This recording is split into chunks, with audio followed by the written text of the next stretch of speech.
A new track appears in the sky as a faint point that does not hold still. In the first images, there is no drama and no declared paradox. There is only motion measured against the steady grid of stars. A survey telescope revisits the same regions night after night, and software compares images to find what changes. Most pixels match. A few do not. A moving point is flagged linked across exposures and checked against catalogs of known objects. If it is not a match, follow-up begins. The earliest follow-up is practical. The goal is to recover the target on the next night, so the track is not lost.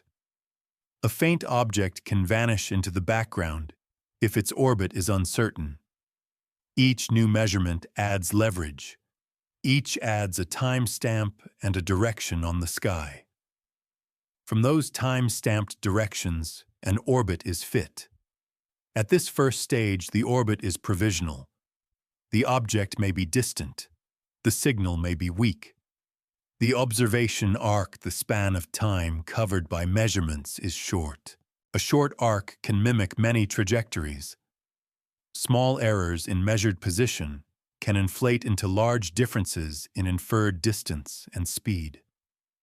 The work is still careful, but it is careful under uncertainty.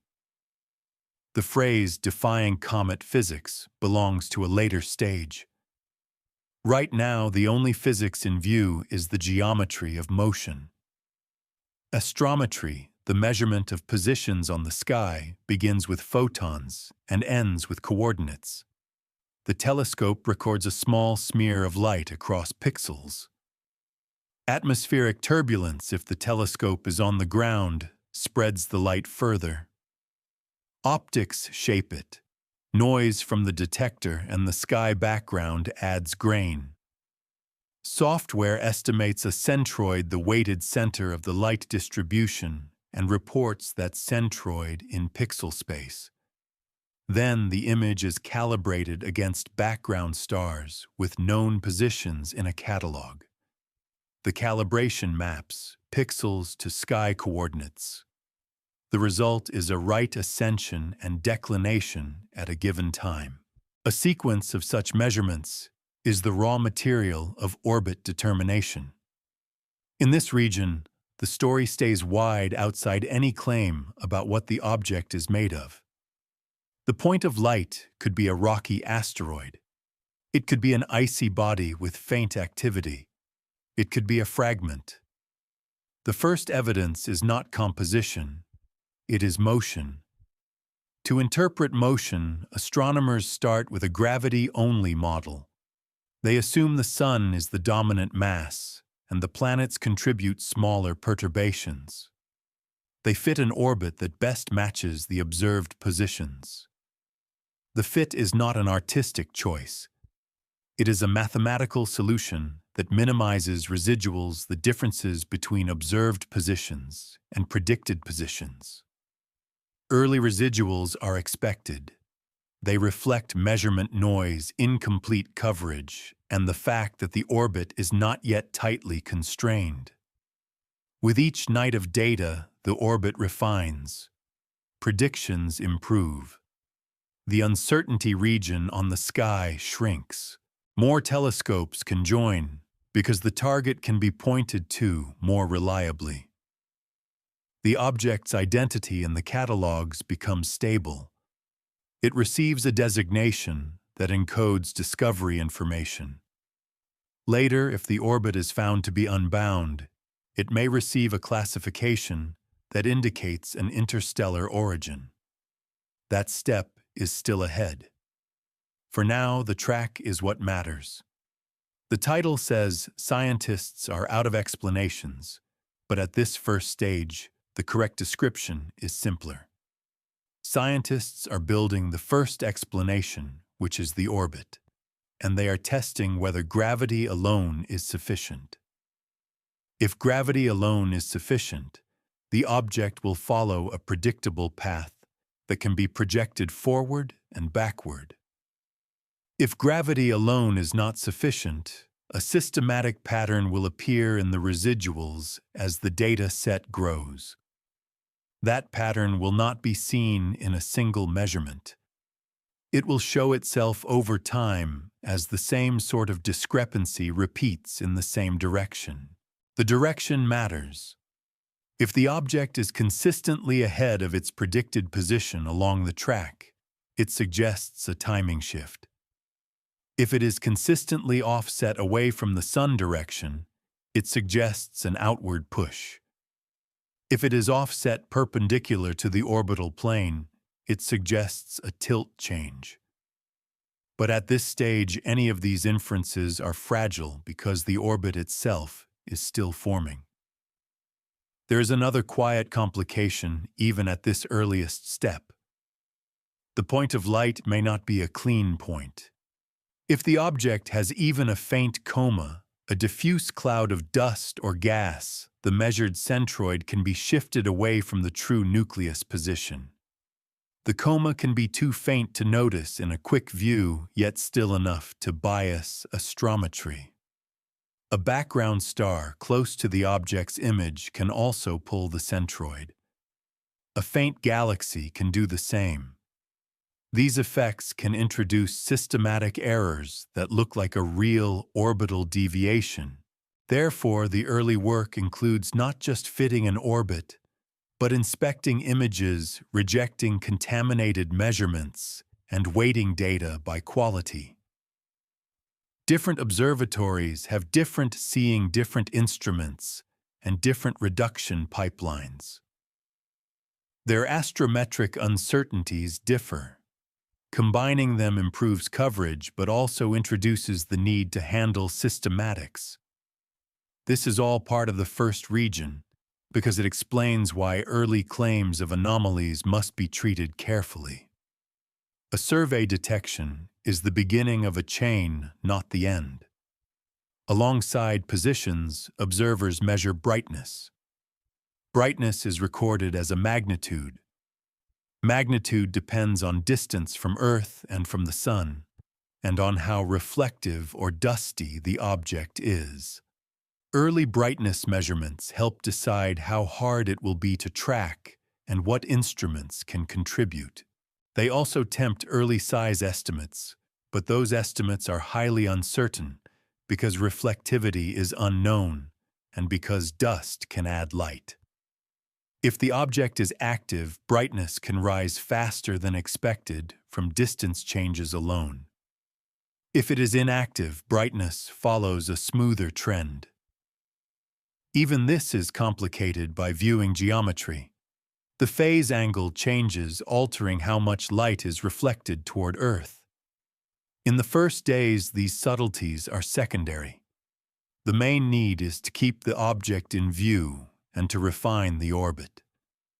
The sense of defiance, if it comes, will come later from a persistent mismatch between a gravity-based prediction and the measured track.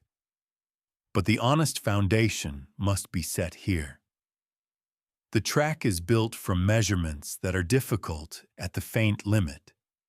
The orbit is refined in an iterative process that can produce apparent surprises that later vanish. At the end of this first section, the object remains a moving point under a wide sky. It has not yet defied physics. It has not yet exhausted explanations.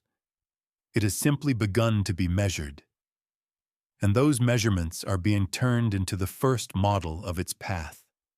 A model that will either hold under gravity alone, or will, if the residuals persist and stabilize, open the door to the next conservative step, which is to ask what small additional force could be acting and how to detect it without confusing it with the many subtle ways faint light can shift across pixels. The designation 3. I becomes meaningful only after the orbit is strong enough to carry it. This section stays with that moment of classification and explains what it means in dynamical terms, because the interstellar label is not a guess about chemistry or a claim about unusual behavior. It is a statement about whether the object is bound to the Sun. In orbital mechanics, being bound means the object's path is an ellipse, a closed curve. The object may take years, centuries, or far longer to return, but it remains a member of the solar system in the long term. Being unbound means the object's path is a hyperbola, an open curve. It approaches from far away, passes through once, and leaves again, never returning unless another force captures it. The distinction is made through the object's specific orbital energy relative to the Sun. If the energy is negative, the object is bound. If the energy is positive, it is unbound. Astronomers infer that energy from the orbit fit to the astrometric positions. In practice, they often speak about eccentricity. A bound ellipse has an eccentricity less than 1. A parabola has an eccentricity equal to 1. A hyperbola has an eccentricity greater than 1. In real data, no orbit is known perfectly, so the eccentricity has an uncertainty. Early fits can yield an eccentricity slightly above 1 for an object that is actually bound, because measurement errors and a short observation arc can bias the solution. Therefore, an interstellar designation becomes appropriate only when the best fit eccentricity remains above 1 by a margin that is large compared with the uncertainty, and when the solution remains stable as more data arrives and as reductions improve.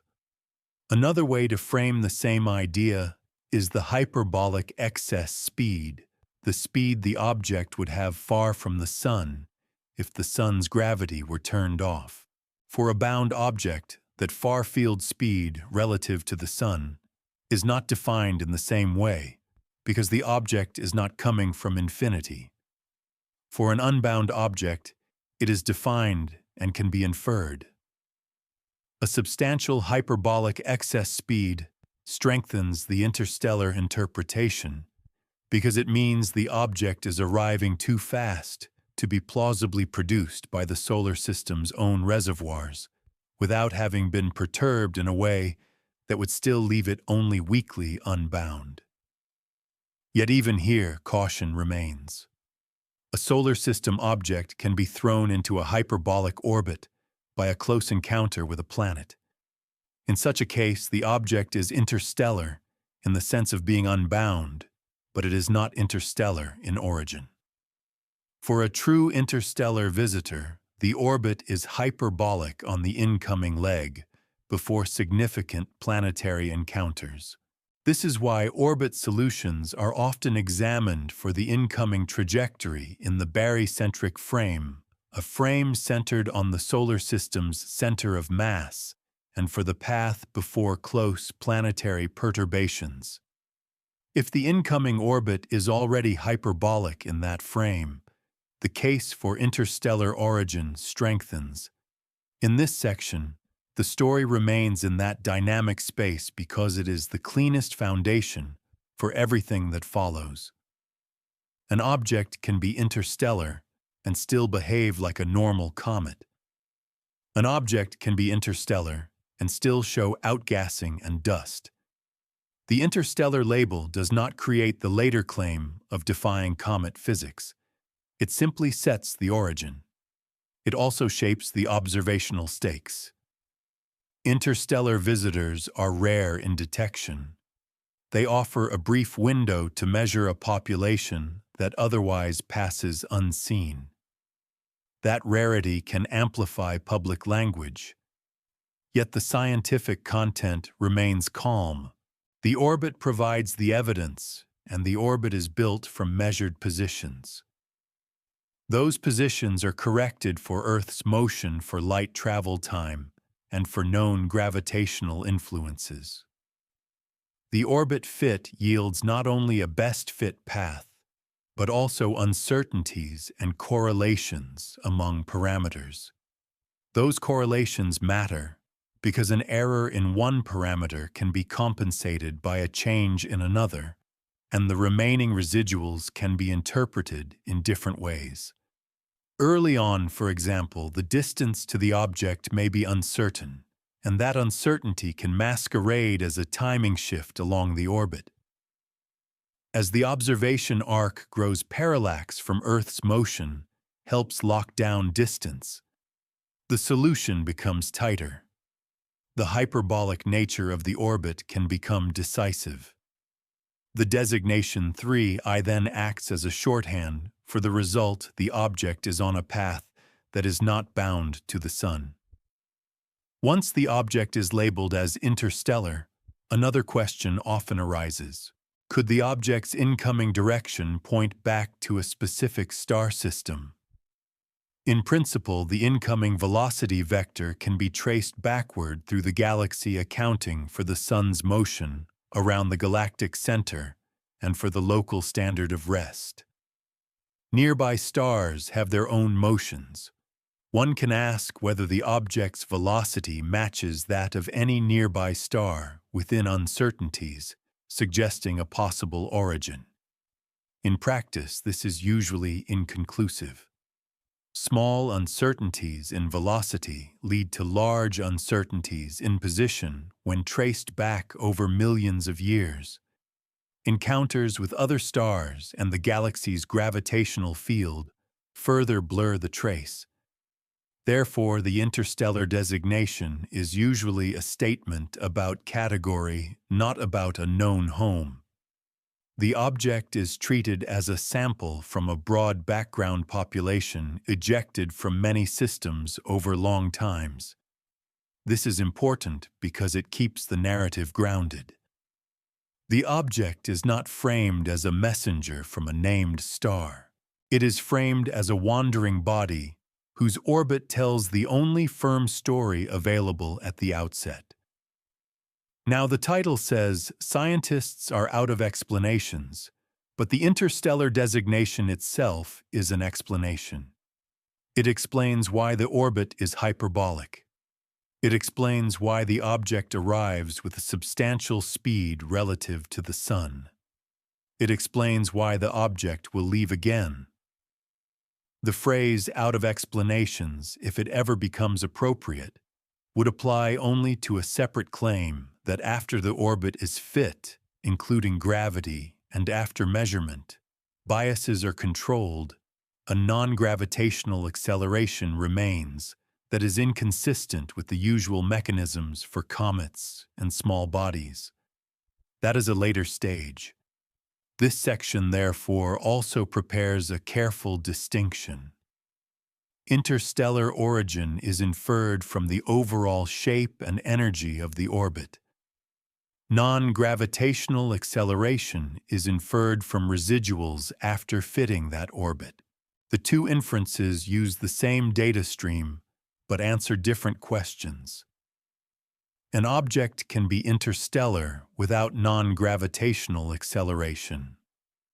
An object can show non-gravitational acceleration without being interstellar. They intersect in this case only because the same object is being observed. As the orbit is refined, the barycentric incoming and outgoing trajectories can be computed. The incoming hyperbolic excess speed and direction can be reported. If the object is truly interstellar, the incoming speed is not something the solar system produces easily. It is part of the object's history in the galaxy. The Sun's gravity then adds additional speed as the object falls inward, but that added speed is expected.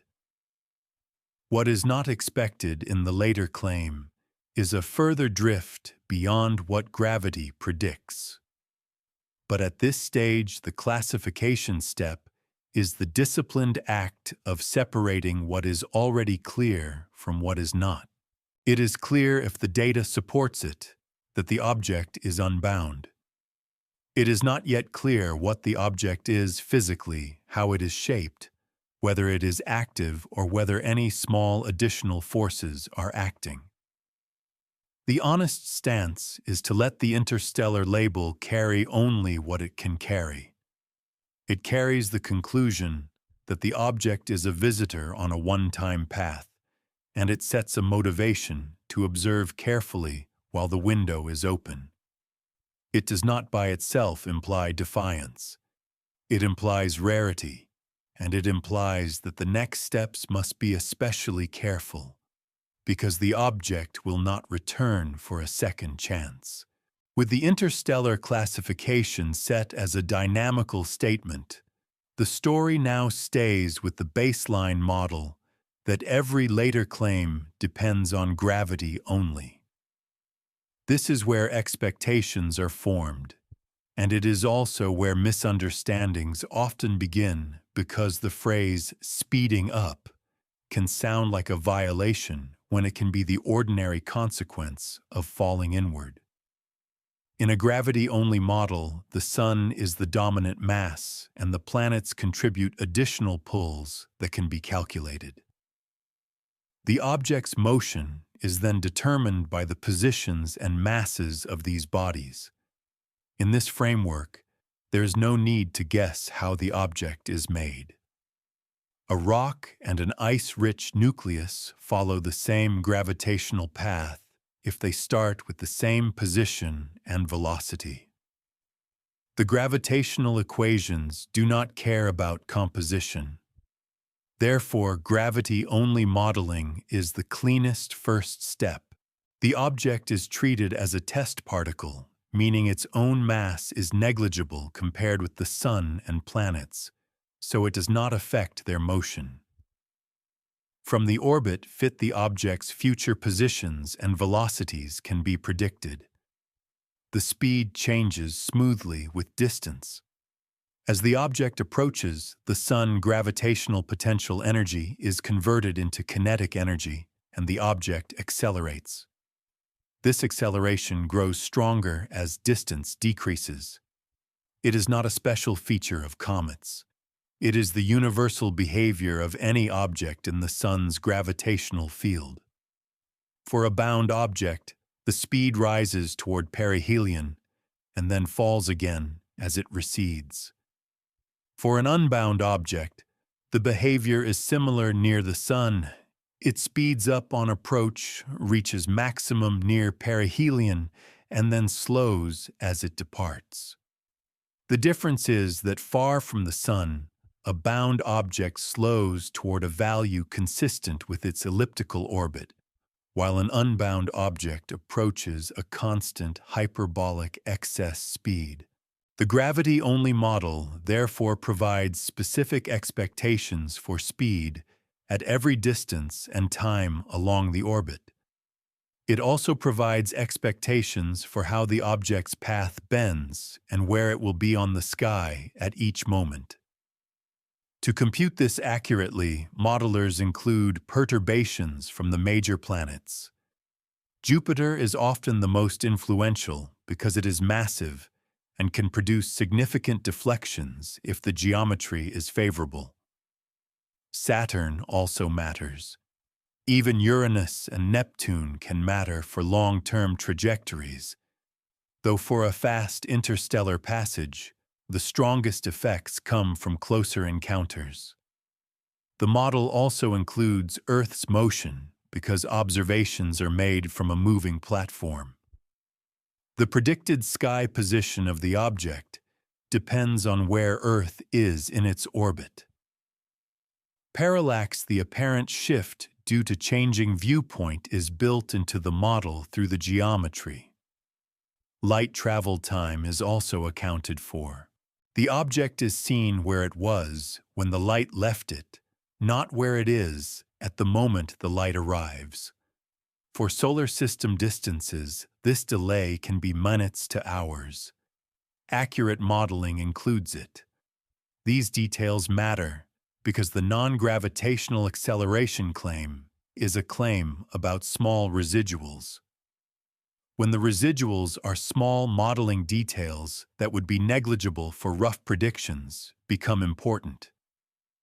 A gravity-only model also sets expectations for the uncertainty behavior as data accumulates.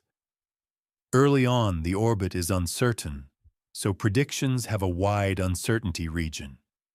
As more astrometry is collected, the orbit tightens. Residuals generally shrink not because the object changes, but because the model becomes better constrained. If the residuals shrink to random noise, the gravity-only model is sufficient. If the residuals shrink but a coherent pattern remains, the model is missing a force, or the measurements contain a systematic bias. The pattern might be small and could be missed in casual inspection, but orbit fitting can detect it through statistics. This is where the language of defying physics often enters public narratives. A coherent residual pattern can be described as an unexplained acceleration, and if the object is interstellar, the rarity can amplify the claim. Yet within the gravity-only framework, the proper question is crisp. Is the object's motion consistent with gravitational forces from known bodies within the uncertainties of measurement? If yes, then there is no defiance. If no, then something else must be considered. It is also important to understand that the gravity-only model is not just one curve. It is a family of solutions consistent with the data. The best fit orbit is accompanied by a covariance, a description of uncertainties and correlations among parameters. Different combinations of orbital elements can produce similar predicted positions over a short observation arc. As the arc lengthens, these degeneracies break. The orbit becomes less flexible. This is why early apparent anomalies can arise and then disappear. If, for example, early data slightly favors one distance solution and later data favors another, the timing along the orbit can shift, creating the impression that the object has sped up or slowed down compared with earlier predictions. In reality, the object has not changed. The model has converged. This convergence can be mistaken for a physical acceleration if one compares early predicted positions with later observed positions without acknowledging that the early predictions were uncertain. A careful approach compares observed positions to the best fit model at the time, and it examines residuals in a consistent way. Another subtlety is that gravitational modeling of small bodies sometimes includes the gravitational influence of large asteroids, though for most purposes, this is negligible compared with the planets. For an interstellar object, the influence is even smaller. Therefore, the main gravitational ingredients are the Sun and planets. Their masses and positions are known with high precision. Ephemerides provide planetary positions. Therefore, the gravity-only model is a strong baseline. If residuals persist, it is unlikely that they arise from errors in planetary gravity. They are more likely to arise from non-gravitational forces on the object or from measurement systematics. This is a useful separation because it keeps the problem from becoming vague. It is not that physics is missing. It is that the baseline is well defined, and deviations from it can be quantified. In this region, the object remains at the scale of trajectory, not at the scale of surface. The question is still about a line through space. The defying comet physics phrasing often implies that comets have a set of known behaviors, and this object violates them. But at this stage, nothing about comet behavior has been assumed. The object is a test particle under gravity. It may or may not be cometary. The gravity-only model does not care. This makes it the correct foundation for later claims. The later claim of an additional acceleration, if it survives careful analysis, will be framed as an addition to this baseline. The magnitude will be measured relative to gravitational acceleration. The direction will be measured relative to the Sun object line and the direction of motion. Only then can physical mechanisms be considered. For now, the gravity-only model provides a calm, precise expectation. The object accelerates toward the Sun. As it approaches it, follows a predictable hyperbolic path, and any assertion that it is doing something that should not happen must be interpreted as a statement that after this baseline is applied with modern precision, a residual drift remains. That drift, if real, is small, and it is the next region's subject, not because it threatens the foundations of physics, but because it is the doorway from pure celestial mechanics into the world of subtle forces that act on small bodies under sunlight. The mismatch appears, if it appears at all, not as a dramatic jump, but as a gentle pattern in residuals that refuses to behave like random noise. This section stays with that idea of residuals because the claim that an object is defying comet physics begins here in the comparison between where the object is measured to be and where the gravity-only model says it should be. A residual is a difference.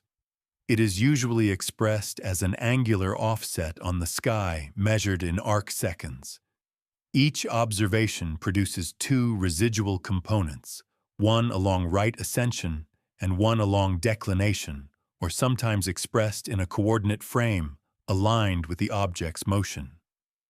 Residuals are expected. No measurement is perfect. The atmosphere blurs. The detector adds noise. The object is faint. The star catalog has finite precision. Therefore, a cloud of small residuals around zero is normal.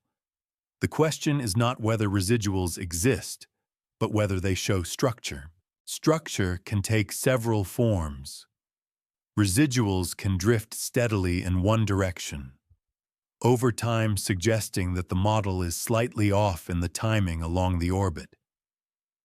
Residuals can correlate with solar distance, suggesting a force tied to sunlight. Residuals can correlate with viewing geometry, suggesting centroid bias due to dust or coma. Residuals can show jumps at times of suspected fragmentation or data contamination.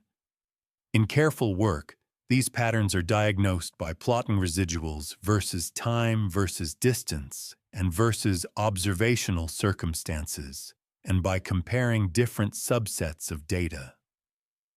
For a newly discovered interstellar object, a common sequence is that residuals initially look noisy because the orbit is uncertain.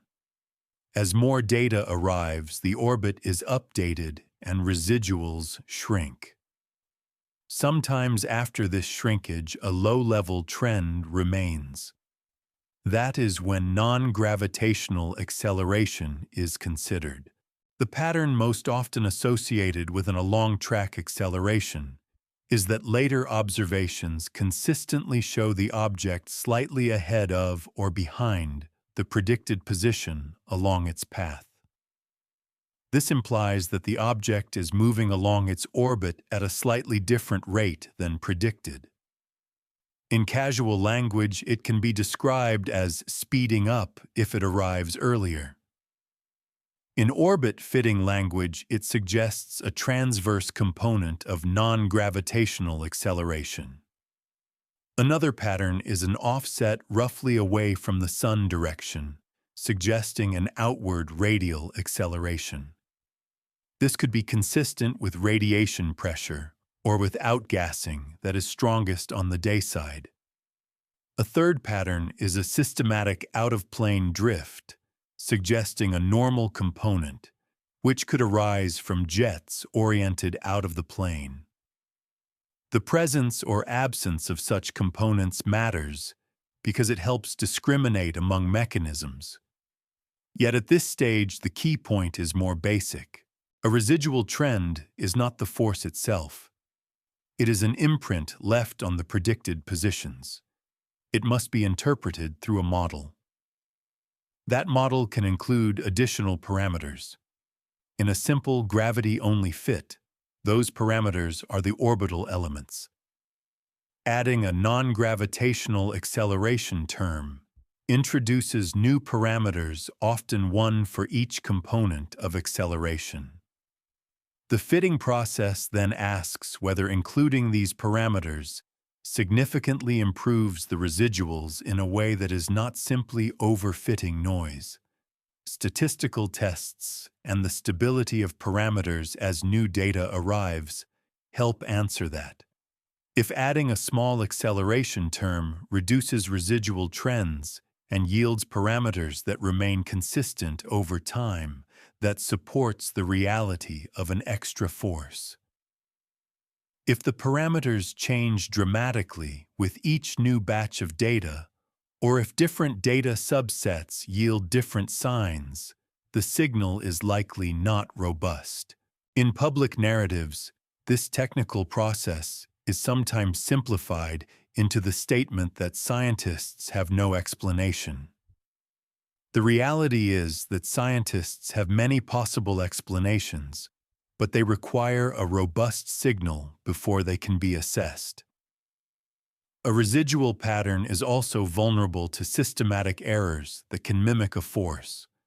The most common systematic for active objects is coma-induced centroid shift. If the object has a dust coma even faint, the light distribution can be asymmetric. Dust is pushed by sunlight, so the tail points roughly away from the sun. The brightest region of the coma can be offset from the nucleus. If the measured centroid is pulled toward the brighter dust, it can shift in a direction related to the sun object geometry. This can create apparent radial residuals. It can also change over time as viewing geometry changes, producing trends. For a faint object, this effect can be subtle and not obvious in images. Another systematic is background contamination. If a background star lies close to the object's image, the measured centroid can be pulled. If this happens for a sequence of observations, it can create a trend. Another systematic is inconsistent reductions across observatories. Slight differences in calibration can produce small offsets. When combined, they can create apparent structure in residuals. Orbit computation systems attempt to manage this with weighting and outlier rejection. But early on, imperfect filtering can leave artifacts. A disciplined residual analysis therefore includes examining residuals by observatory, by instrument, and by reduction pipeline when possible. If only one observatory shows the trend may be instrumental. If many independent observatories show it, the trend is more likely real. The claim of defying comet physics also often implies that the magnitude of the inferred acceleration is too large for outgassing. This kind of claim again begins in residual space.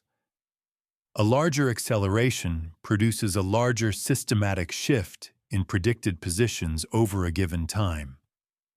The relationship is not intuitive to the eye because the orbit is curved and because the observer is moving with Earth. But orbit fitting translates the residual pattern into an acceleration estimate. That estimate has uncertainties. If the estimate is large compared with typical comet non-gravitational accelerations, and if it persists, it draws attention. Yet magnitude alone is not enough. The object's size and mass matter.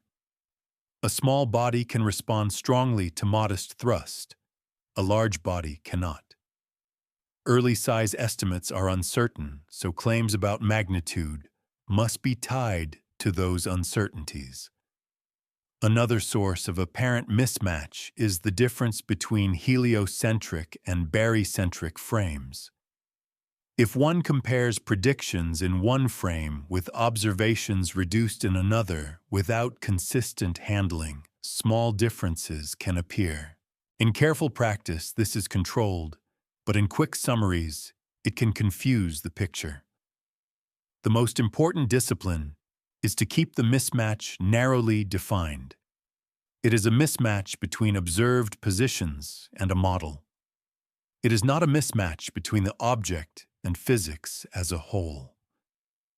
The object can only be said to defy comet physics if the mismatch is real, and if the standard physical mechanisms that produce non-gravitational acceleration in comets are quantitatively unable to account for it under reasonable assumptions. That stage requires both a robust residual pattern and independent constraints on activity and size. Without those, the phrase "scientists are out of explanations" is premature. The correct statement would be that the current best-fit orbit may require an additional term, and the cause of that term is under investigation. This may sound less dramatic, but it is more precise, and it preserves the difference between signal and interpretation. In this section, the story remains with the residuals because they are the bridge. They connect sky measurements to dynamical inference. They determine whether there is a problem to solve beyond gravity. They also carry the fingerprints of observational biases. Therefore, the work of this region is not to choose an explanation, but to establish whether the mismatch is stable, repeatable, and consistent across datasets. If it is, the next step is to formalize how acceleration is inferred and what it means to add a non-gravitational term. If it is not, the mismatch may be an artifact of the early data regime. Either way, the quiet truth remains. The difference between a sensational headline and a disciplined conclusion is often the difference between a single plotted curve and a careful residual analysis carried out over weeks as the observation arc grows and the object's track becomes less a rumor of motion and more a measured path with small, meaningful departures that can be tested against the simplest forces nature offers. How acceleration is inferred is a matter of method, not mood. This section stays with that method in plain terms because the phrase "out of explanations" can only be evaluated after the inference itself is understood. The core idea is that a small body's motion is not observed as a continuous curve. It is observed as a set of discrete points, each one a measured sky position at a measured time. Orbit determination takes those points and seeks the trajectory that best reproduces them. In the simplest case, the trajectory is governed by gravity from the Sun and planets. The model has parameters, the orbital elements, that specify the initial state and therefore the entire path. A fitting algorithm adjusts those parameters to minimize residuals. If after the best fit gravitational orbit is found, residuals show a systematic pattern, then additional parameters can be introduced to represent missing physics. A non-gravitational acceleration term is one such representation. It can be thought of as a small additional force per unit mass applied to the object. In practice, it is implemented as extra acceleration components, added to the equations of motion. The components are often defined relative to the orbit. One component is radial, pointing away from or toward the Sun along the Sun-object line. One is transverse tangent to the orbit in the direction of motion. One is normal perpendicular to the orbital plane. These components are useful because many physical mechanisms produce forces with preferred directions. Radiation pressure produces a radial force away from the Sun. Typical outgassing produces a force that has a strong radial component, and sometimes a transverse one due to thermal lag and jet geometry. A normal component can arise if jets are oriented out of plane.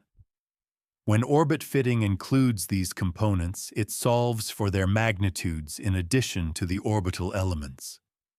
The magnitudes are typically very small. Yet because the object is tracked over many days, a small acceleration can accumulate into a measurable displacement. This is why the inference can be made at all. The quality of the inference depends on the quality of the data and on the correctness of the model assumptions. Data quality includes random errors and systematics. Random errors arise from noise and seeing. Systematics arise from centroid biases, reference frame errors, and contamination. Model correctness includes the accurate inclusion of planetary perturbations, light travel time, and the observer's motion. It also includes the assumed functional form of the non-gravitational acceleration. For comets, a common approach is to assume that outgassing follows a smooth dependence on solar distance. The acceleration is then expressed as coefficients multiplied by a distance-dependent function. The function is often chosen to approximate water-ice sublimation, though in distant regimes, other volatiles may be more relevant. In some cases, the acceleration is modeled as constant over a short interval as a pragmatic approximation. Each choice affects the inferred coefficients. If the true force varies in time but the model assumes it is smooth, the coefficients represent an average and residuals may remain. If the true force is absent but the data contains systematic trends, the fit may assign a non-zero coefficient that is not physical. This is why inference and explanation must remain separate until the fit is robust. A robust inference has several features. It yields coefficients that are significantly different from zero compared with their uncertainties. It yields residuals that become more random after the term is included. It yields coefficients that remain similar when new data is added, rather than changing wildly. It yields consistent results across independent subsets of data. It does not depend strongly on a small number of suspect observations. When these features are present, the inference that a small non-gravitational acceleration exists becomes credible. The next step is then to ask what physical mechanism produces it. Before that, it is better described as a parameter in a model. Another practical aspect is weighting. Not all observations are equal. Some are taken with large telescopes under good seeing. Some are taken with smaller telescopes or under poorer conditions. Some are taken when the object is near the horizon, where atmospheric refraction and distortion increase. Orbit fitting often assigns weights to observations based on estimated uncertainties. If weights are wrong, the fit can be biased. A few low-quality points can pull the solution. Modern practices include automatic outlier rejection and robust fitting, but these methods can still struggle when the object is faint and when the number of observations is small. Therefore, early non-gravitational detections often come with caveats. They may be suggestive rather than definitive. The inference also depends on geometry.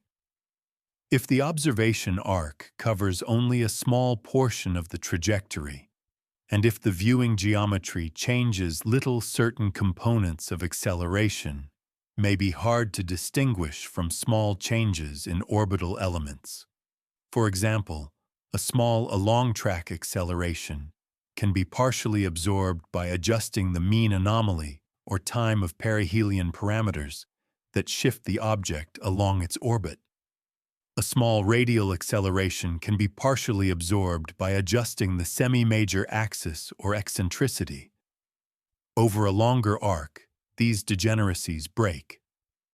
Therefore, long arcs are essential for separating true acceleration from parameter adjustments. For an interstellar object, the arc can be limited by brightness. As it approaches and brightens, the arc improves.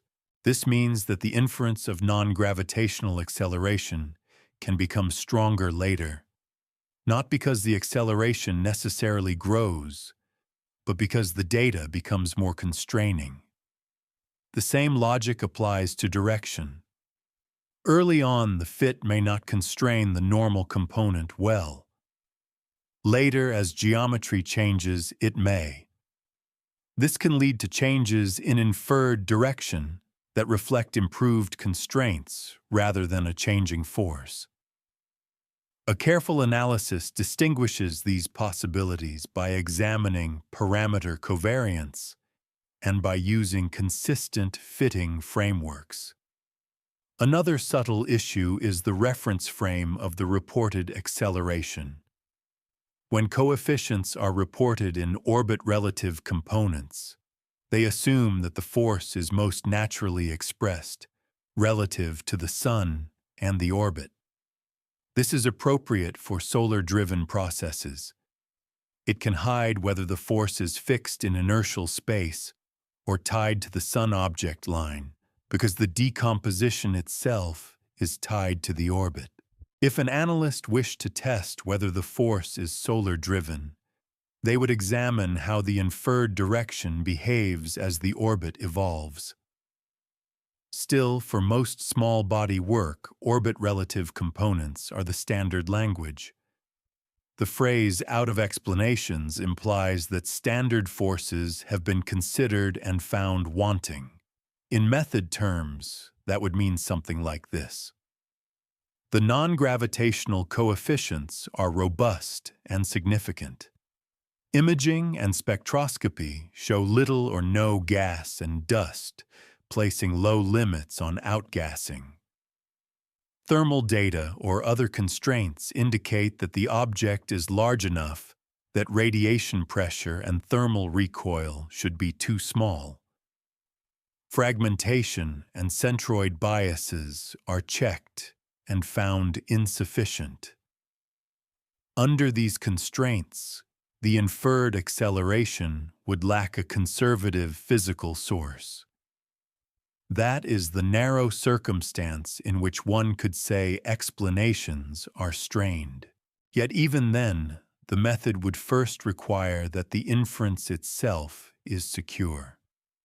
Otherwise, the claim collapses at the level of data. This section therefore leaves a disciplined framework. Acceleration is inferred through fitting residuals with added parameters. The inference becomes credible when it is stable, significant, and consistent across data and models. Only then does the question of physical explanation become meaningful. The phrase "defying comet physics" can be translated into method language as a comparison between inferred force and plausible outgassing under observed constraints.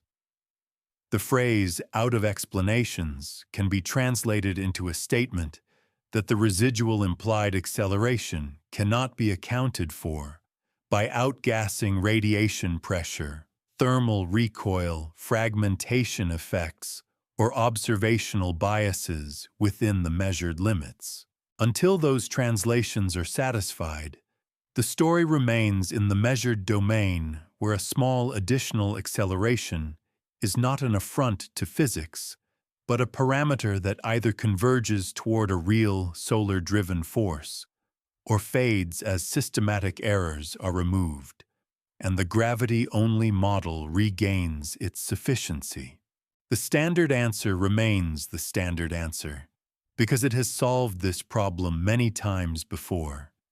This section stays with outgassing as the first physical explanation for comet-like deviations, and it does so without assuming that the object must behave like a typical solar system comet. Outgassing is simply the most common way a small icy body experiences a non-gravitational force. It begins with sunlight. Even weak sunlight can warm surface layers. If the body contains volatile material near enough to the surface, warming can cause that material to sublimate, changing from solid to gas. The gas expands and escapes into space. As it leaves, it carries momentum. The nucleus experiences an equal and opposite recoil. That recoil is a force. Dividing by mass yields an acceleration. Over time, that acceleration alters the trajectory slightly, producing the residual patterns that orbit fitting can detect. The force is small, but because it is applied steadily, it can move the predicted position by measurable amounts over weeks and months. The direction of the force depends on where the gas escapes and how that region is illuminated. If gas escapes most strongly from the sunlit side, the net force tends to point roughly away from the sun, producing a radial component. If the maximum outgassing occurs after local noon due to thermal lag, the force can have a transverse component, pushing the object slightly along its direction of motion. If outgassing occurs from a region tilted out of the orbital plane, a normal component can arise. All of these behaviors are observed in solar system comets. They are not rare. What varies is the magnitude and the detectability. Detectability depends on whether the outgassing produces a visible coma and tail. Gas itself can be hard to see unless it emits strongly at observed wavelengths. Dust is easier to see because it scatters sunlight. Yet dust production is not guaranteed. Some comets produce gas-rich, dust-poor activity. Others produce dust-rich comae. Some comets are heavily mantled by dust that suppresses activity until closer to the sun. Some have localized vents that produce jets without a large global coma. Therefore, outgassing can produce a measurable dynamical effect, even when the object appears nearly point-like in modest imaging. This is especially true when the object is small. The same thrust produces a larger acceleration for a smaller mass, so a small nucleus can respond strongly to weak outgassing. The problem, when framed as defying comet physics, usually arises when the inferred acceleration seems too large for the observed level of activity. To assess that, one must connect the orbit-implied acceleration to a required thrust, and then to a required mass loss rate. The thrust is mass loss rate times gas outflow speed. Gas outflow speed depends on temperature and molecular weight, but for a rough conservative picture, it is on the order of hundreds of meters per second for typical cometary outflows near active temperatures and lower at colder temperatures.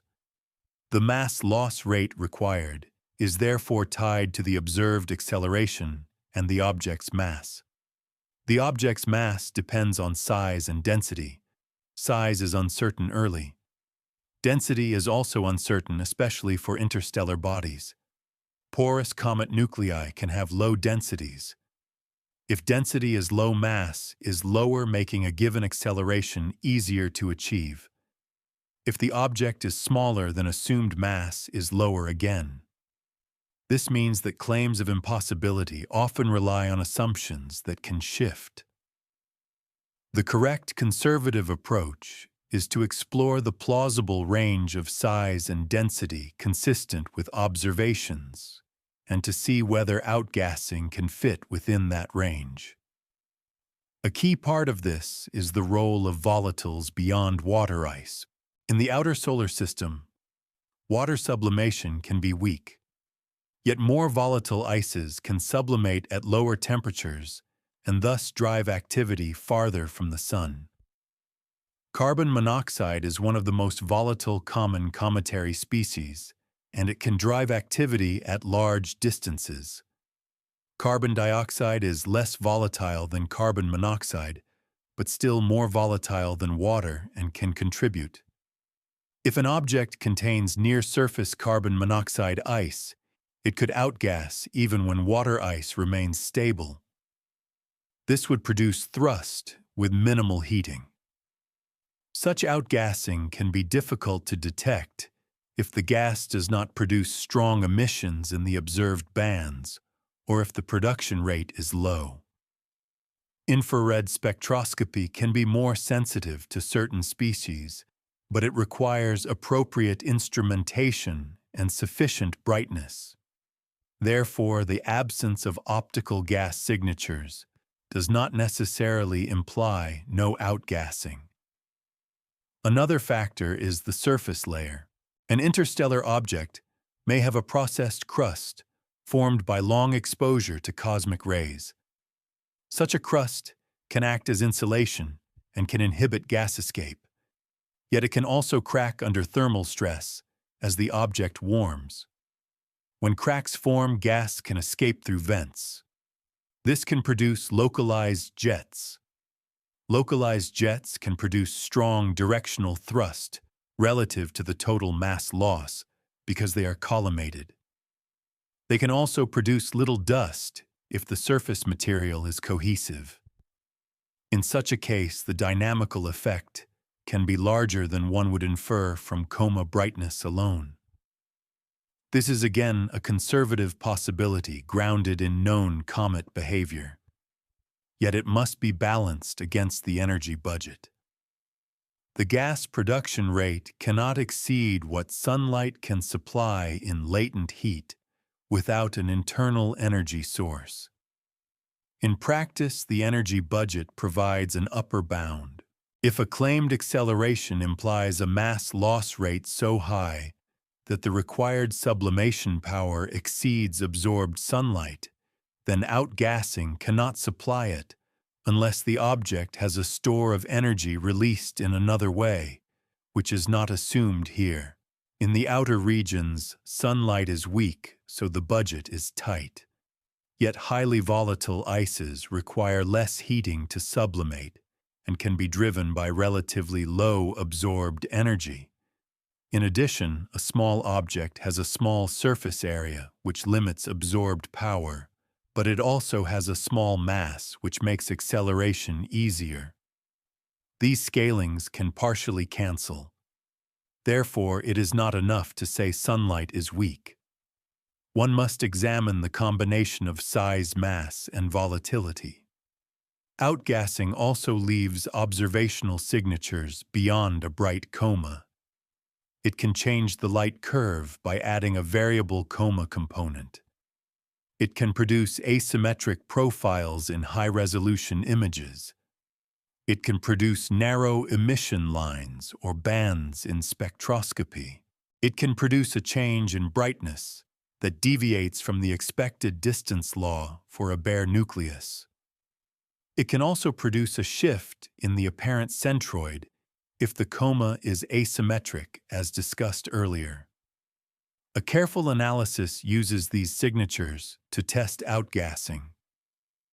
If a non-gravitational acceleration is inferred, observers search for coma for tail for spectral gas and for consistent brightness behavior. If these are found, outgassing becomes not only plausible, but supported. If these are not found under stringent limits, outgassing becomes strained. Yet even then, the strain must be quantified through limits and through plausible ranges of size and density. In an interstellar object, the most conservative stance is that outgassing remains the default until ruled out by data.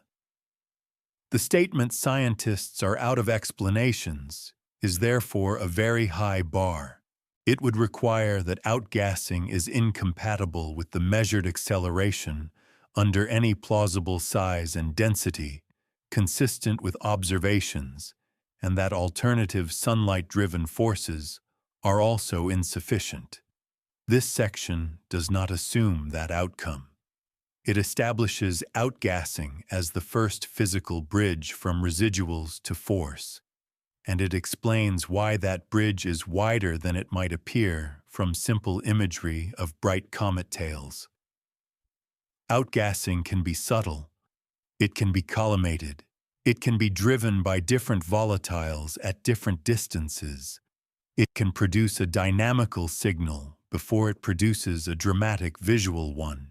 Therefore, when a headline says "Defying Comet Physics," the disciplined response is to start here with the physics comets already display, and to test whether the inferred acceleration can be matched by plausible sublimation-driven recoil under the object's constrained properties, leaving judgment to the convergence of astrometry and to the presence or absence of the quiet signatures that gas release tends to leave behind. The outer distance regime imposes expectations on comet-like activity, and those expectations are the reason some observers feel that something is wrong. This section stays with those expectations and frames them in physical terms, because the claim of defying comet physics is usually shorthand for a mismatch between where the object is, how cold it should be, and how strong any outgassing-driven acceleration would normally be. In the outer solar system, sunlight is weak. The energy available to warm a surface falls off with the square of distance. A body far from the sun receives much less power per unit area than a body near Earth. For a typical comet nucleus, this means surface temperatures remain low, often too low for water-ice sublimation to be vigorous. Water ice can still sublimate very slowly, but the gas flux is usually small.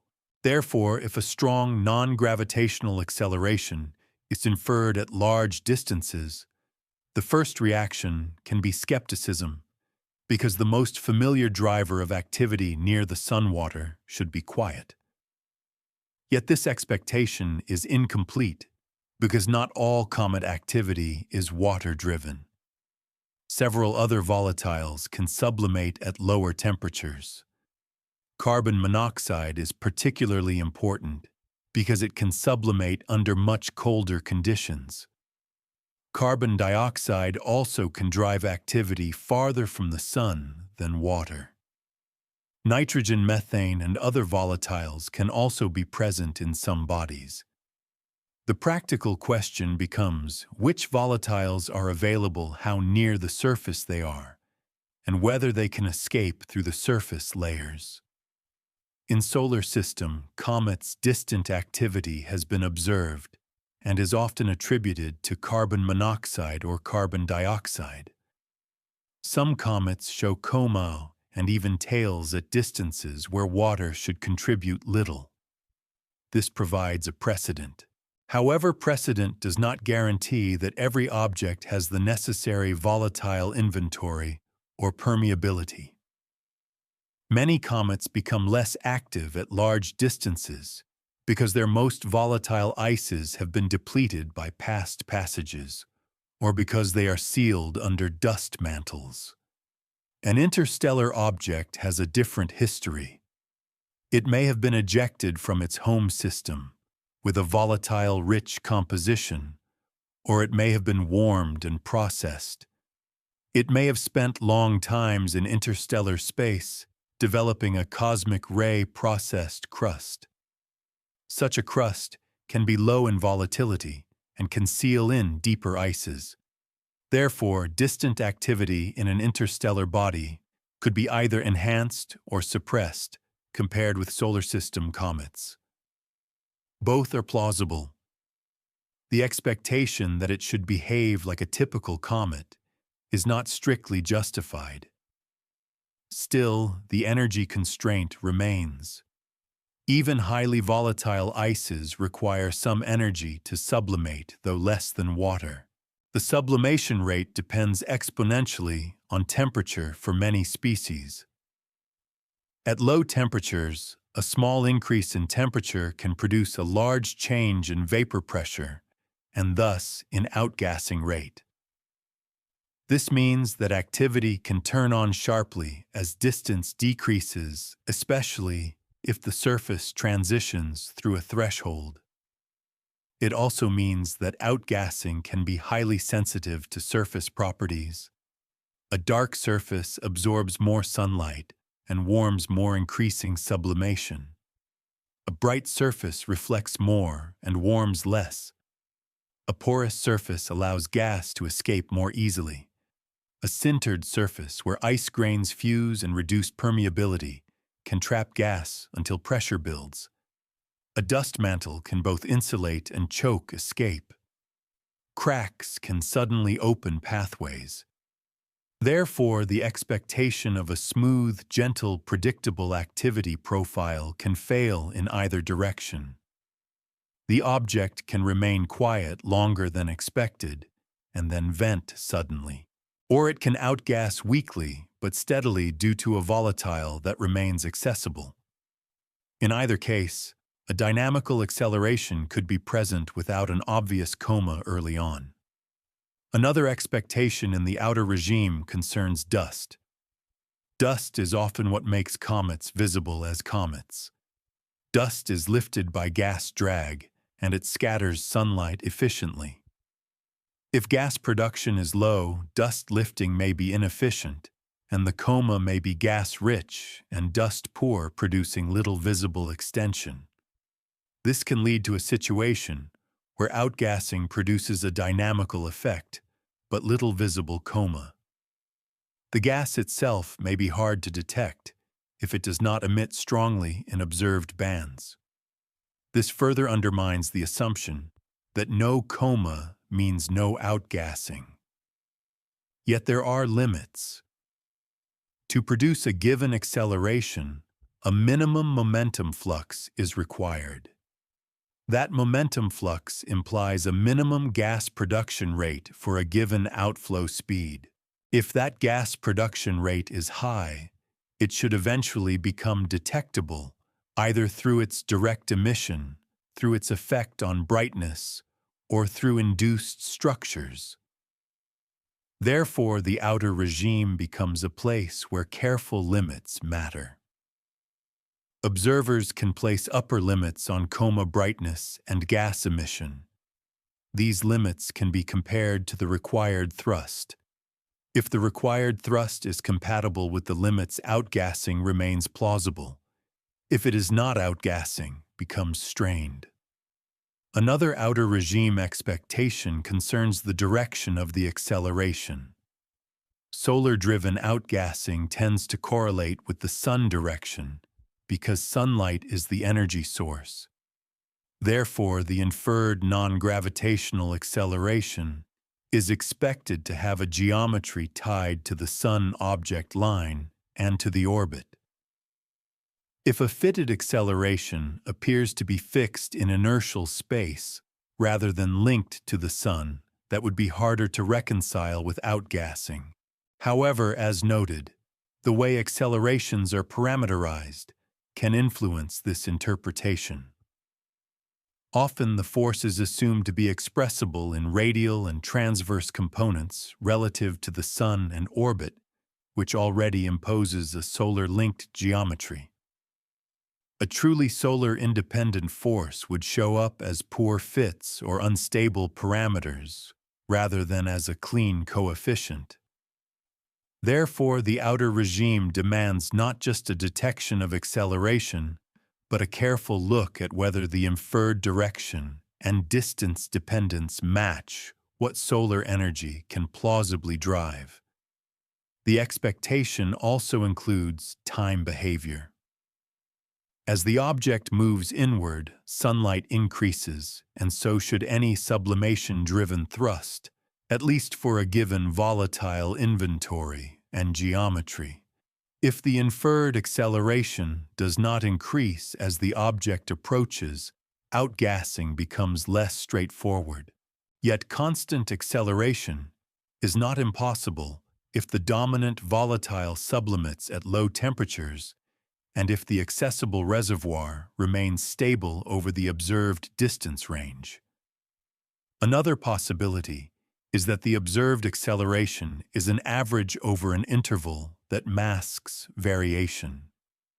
In that case, the relationship to distance can only be resolved by fitting over shorter windows with enough data. This again shows why headlines can outrun the data. An early fit might suggest a strong acceleration at a certain distance, but later, with more data and better modeling, the inferred acceleration could change. Or it could persist and become more convincing. In the outer regime, both outcomes are possible. A further expectation concerns the object's size and mass. Typical comet nuclei are kilometers across. For such sizes, outgassing at large distances is often too weak to produce large accelerations. But if the object is much smaller, the same outgassing can produce larger acceleration. Interstellar objects discovered so far have shown that sizes can be small, perhaps hundreds of meters or less, though precise values depend on assumptions and data. Therefore, the assumption of a kilometer-scale nucleus may be wrong. If the object is a small fragment, it could be far more responsive. This again demonstrates that outer regime expectations based on typical comets can mislead when applied to an interstellar visitor. The disciplined conclusion of this section is that the outer regime does constrain what is plausible, but it does so through quantitative limits and scaling relations, not through intuition.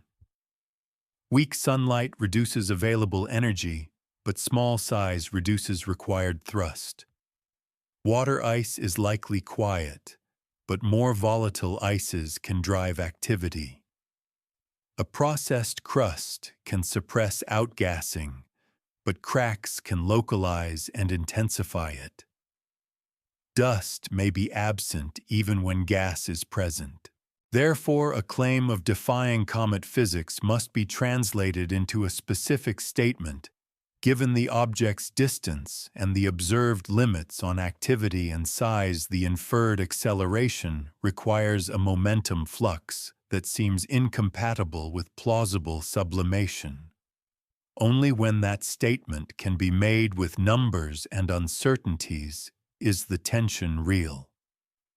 Until then, the outer regime is better described as a domain where normal comet physics becomes less obvious to the eye, and where subtle forces and subtle observational biases both become harder to separate, making the correct response not disbelief or certainty, but careful measurement that narrows the plausible range until either outgassing fits comfortably or it does not. This section stays with the cases where the standard outgassing story begins to strain not by declaring that it fails, but by laying out why a strain can appear and what must be checked before the strain is treated as real. The simplest version of the strain is this. An orbit fit implies a non-gravitational acceleration, but imaging and spectra show little or no activity, and the object seems large enough that sunlight forces should be small. In that scenario, the usual sources of thrust appear too weak. But each part of the scenario carries uncertainty, and the strain can be created or removed by how those uncertainties resolve. The first uncertainty is whether the acceleration is robust. Orbit fits can report non-zero coefficients that later change when data is reprocessed or when contaminated observations are removed. A faint object can be biased by background stars. A small coma can skew centroids. Different observatories can produce small systematic offsets. If the inferred acceleration depends heavily on a small subset of data, it may not be real. Therefore, the first check is stability across independent data sets and across different reduction methods. If the acceleration persists, the next uncertainty is size. Apparent brightness does not uniquely determine size. Reflectivity can vary. Dust can contribute. If an object is active, dust can dominate brightness, making the nucleus smaller than it appears. If the nucleus is smaller, its mass is smaller, and a given thrust produces a larger acceleration. Therefore, the inferred acceleration might be easier to explain than it first seems. Conversely, if thermal infrared data constrains the size to be large, the strain increases.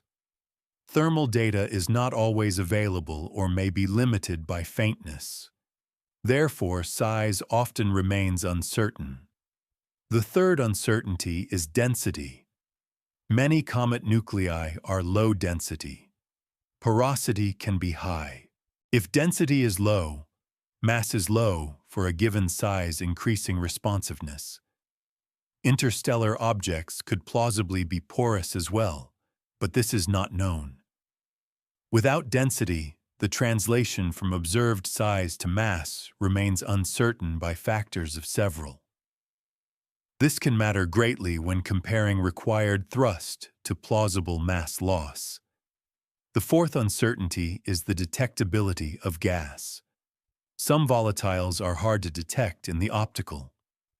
Carbon monoxide and carbon dioxide are better targeted in infrared bands. If observations are mostly optical, a lack of gas detection may not be meaningful. Even in the infrared, detection depends on brightness, on the sensitivity of instruments, and on observation timing. Therefore, a non-detection is a limit, not a proof of absence. The fifth uncertainty is dust production. Gas can escape without lifting much dust.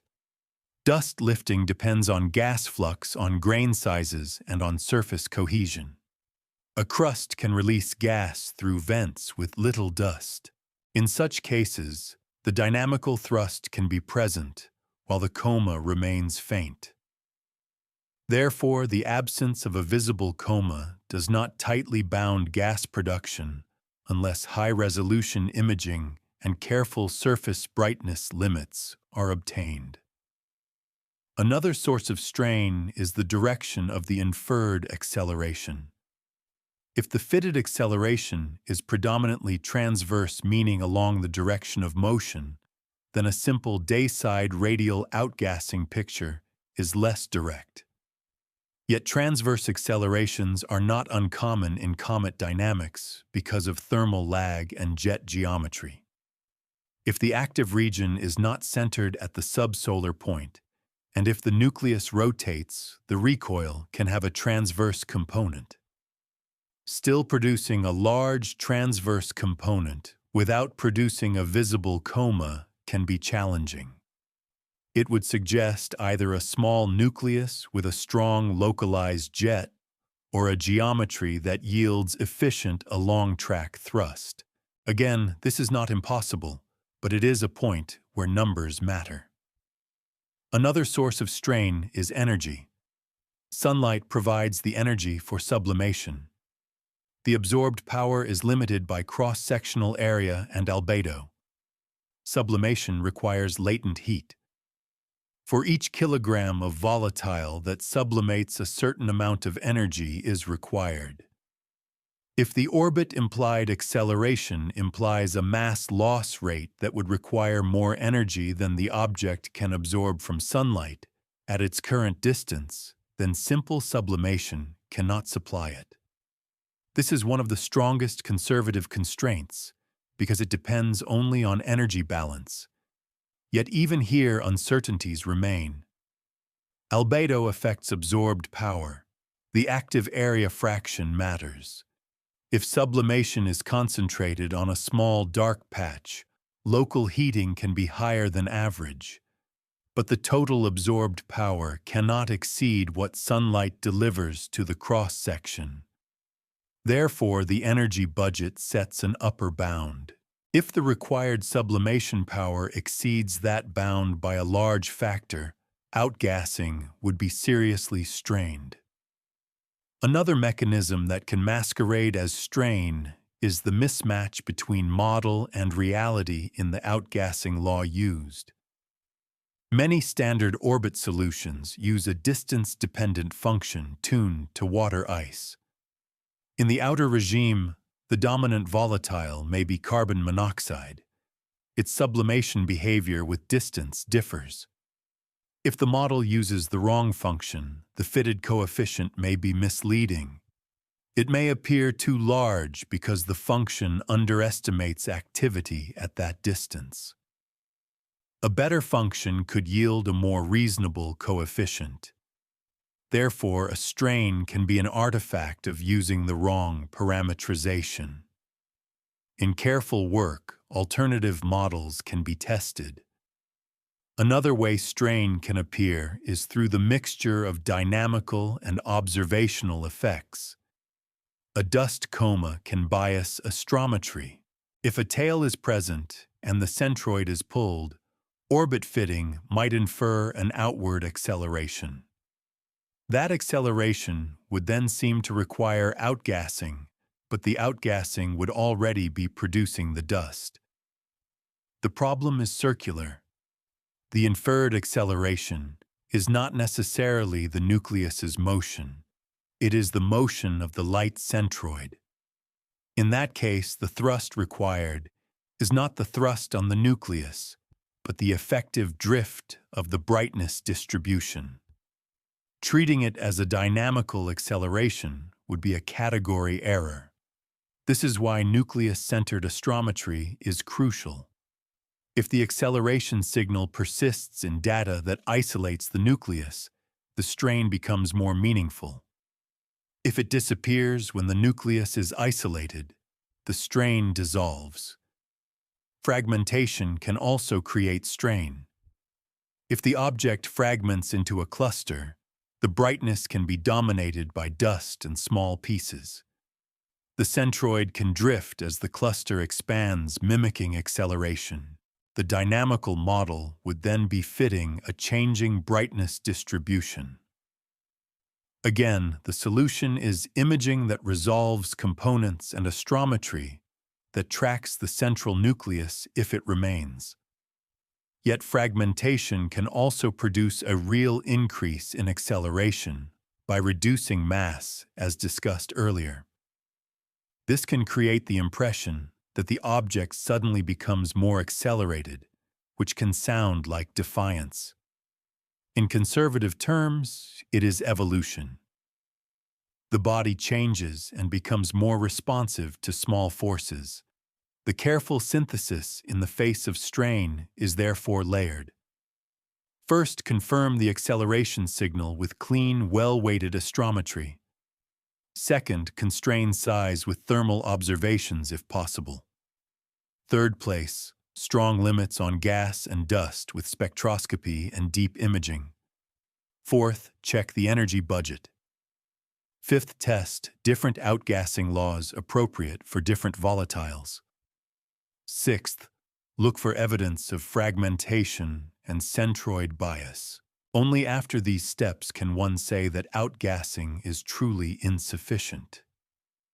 If after all of this a robust acceleration remains that is too large for any plausible sublimation under the energy budget and too directional to be explained by radiation pressure, then the object would indeed present a hard problem. But even then, it would not mean scientists are out of explanations in the absolute sense. It would mean that the conservative mechanisms are under pressure and that additional constraints or less common processes must be considered. This section remains calm because strain is not failure. It is a cue to tighten the chain from data to force. In most cases, as constraints improve, strain either resolves into a consistent outgassing story, perhaps driven by unexpected volatiles or a smaller nucleus, or it resolves into a reduction of the inferred acceleration as systematics are removed. The outer regime makes both outcomes plausible.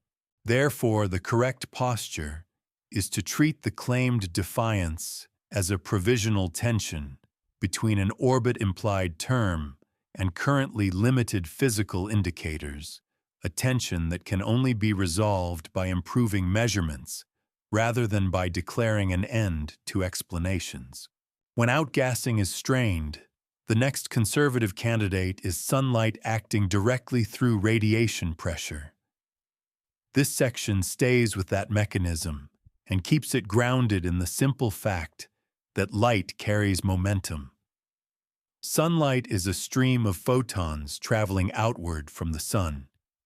Each photon carries a small amount of momentum. When photons strike a surface and are absorbed or reflected, they transfer momentum to that surface. The result is a force pushing away from the sun. The magnitude of that force depends on the solar flux at the object's distance, on the effective cross-sectional area intercepting sunlight, and on how reflective the surface is. A perfectly absorbing surface receives one momentum transfer per photon. A perfectly reflecting surface can receive roughly twice the momentum change because photons reverse direction. Real surfaces are between these extremes. The direction of the force is largely radial away from the sun. That directional property is one of the key diagnostics. If an inferred non-gravitational acceleration is primarily radial outward radiation pressure, becomes more plausible.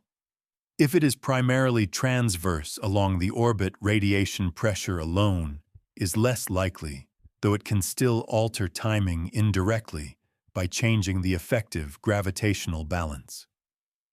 The second key diagnostic is scaling with area-to-mass ratio. The acceleration produced by radiation pressure is the force divided by mass. Force scales with area. Mass scales with volume times density. For a spherical object, area grows with the square of size while mass grows with the cube. Therefore, as size decreases, area-to-mass ratio increases. This means small objects are more affected by radiation pressure. It also means low-density objects are more affected. If an object is very porous, it has less mass for its area and responds more. In extreme cases, a thin sheet or hollow structure would have a very high area-to-mass ratio and could be pushed strongly by sunlight. In conservative natural terms, the plausible range is still limited by material strength and coherence, but small fragments and fluffy aggregates can have higher area-to-mass ratios than compact rocks. For an interstellar object, size and density are not known at the outset, so radiation pressure remains a plausible contributor until bounded by observations. Another important point is that while sunlight intensity decreases with distance squared, solar gravity also decreases with distance squared.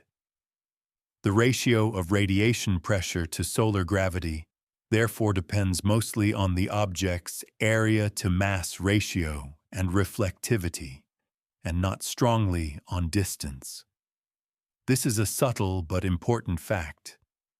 Radiation pressure does not become relatively more important far from the sun in terms of its fraction of gravitational acceleration. It remains a small fraction for typical objects at all distances. Therefore, if the inferred non-gravitational acceleration is a significant fraction of solar gravity, radiation pressure can explain it only if the area-to-mass ratio is unusually high. This again ties the story back to physical properties. A normal kilometer-scale comet nucleus has too much mass for its area for radiation pressure to matter significantly. A very small object, perhaps tens of meters across, could be more affected, but then it must still be bright enough to be observed at the given distance. Brightness depends on size and reflectivity, and on any surrounding dust. Therefore, radiation pressure explanations often come paired with the idea that the object is small and perhaps bright or dust-enhanced. The conservative way to test radiation pressure is to constrain size. Thermal infrared measurements are key because they can estimate effective diameter from thermal emission. If thermal data indicates a large diameter, radiation pressure becomes negligible. If it indicates a small diameter, radiation pressure remains plausible. Another test is the distance dependence of residuals. The acceleration due to radiation pressure scales with solar flux, which is 1 over distance squared. But the relative effect, compared with gravity, remains similar. In orbit, fitting radiation pressure often manifests as an effective reduction in the Sun's gravitational pull, because the outward push slightly counteracts gravity. This can be modeled as a parameter that modifies the effective mass, or as a direct acceleration term. If the residual pattern is consistent with such a radial outward term and persists across data, it supports the mechanism. Another important test is the presence or absence of coma and tail. Radiation pressure does not require gas. A bare object can be pushed by sunlight without producing a coma. Therefore, if strong limits on activity are set, radiation pressure becomes more attractive. Yet radiation pressure acting strongly enough to be detectable on the nucleus implies a high area-to-mass ratio, which often implies a small or low-density object. If the object is small, it may be difficult to observe, unless it is relatively reflective or relatively close. If it is observed to be bright at large distances, this may suggest dust contribution, which complicates astrometry. Dust itself is strongly affected by radiation pressure and forms tails. If a dust coma exists, the measured position can be biased, creating an apparent radiation pressure-like acceleration, even if the nucleus is not being pushed strongly. This can again create confusion. The distinction between nucleus motion and light centroid motion remains central. A dust tail points away from the sun. The brightness distribution is therefore asymmetric in a way aligned with the direction radiation pressure would push dust. If astrometry uses the centroid of this distribution, the measured position could be shifted away from the nucleus and away from the sun. Orbit fitting might then infer an outward acceleration. This would not reflect nucleus acceleration. It would reflect coma geometry. Therefore, a radiation pressure explanation must be paired with nucleus-centered astrometry to be meaningful. If the acceleration persists in nucleus-centered astrometry, radiation pressure on the nucleus becomes plausible. If it vanishes when the nucleus is isolated, the apparent acceleration was likely an artifact of dust. Another conservative constraint comes from the object's rotation and light curve. Radiation pressure depends on cross-section and therefore can vary with rotation if the object is elongated. Over time, these variations average out, but they can still influence brightness and could in principle produce small periodic accelerations. These are usually too small to detect directly in trajectory, but light curve measurements can constrain shape and thus the range of cross-section. If the object is highly elongated, the cross-section could vary significantly. This could help reconcile a small size with a brighter-than-expected appearance. It could also indicate a high area-to-mass ratio if density is low. Again, these are possibilities, not conclusions, but they show how radiation pressure links to measurable properties. The conservative role of radiation pressure in this narrative is not to replace outgassing automatically. It is to provide a second mechanism that is always present and that can matter for sufficiently responsive objects. It requires no volatile inventory. It requires only that the object's area-to-mass ratio be high enough. It predicts a radial outward direction. It can be bounded by size constraints and by the presence of activity. Therefore, it is a mechanism that can either be ruled out or elevated by observations. If scientists were truly out of explanations, it would mean that outgassing is ruled out, radiation pressure is ruled out, and other solar-driven forces are ruled out under measured constraints. This section shows that radiation pressure is a substantial candidate whenever size is small enough and activity is absent enough. It is rarely dramatic in ordinary comets, because comets are often large and because their outgassing dominates. But for a small interstellar object, especially if it is a fragment or a low-density aggregate, radiation pressure could produce a measurable drift. The appropriate posture is to test it by constraining size and by examining whether the inferred acceleration is radial and scales as expected with solar illumination. If those tests fail, radiation pressure recedes. If they succeed, the claim of defying comet physics becomes less a crisis and more a clue that the object is physically unlike a typical large nucleus and is instead unusually responsive to light. The next conservative mechanism is driven by heat rather than by escaping gas or by direct photon pressure.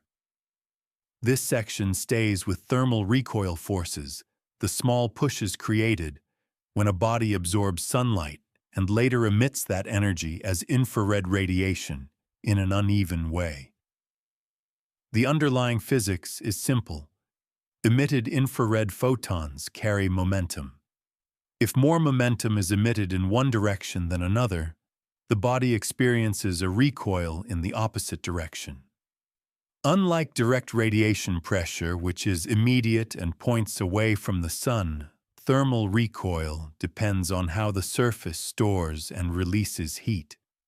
It therefore depends on rotation, thermal inertia, and surface structure.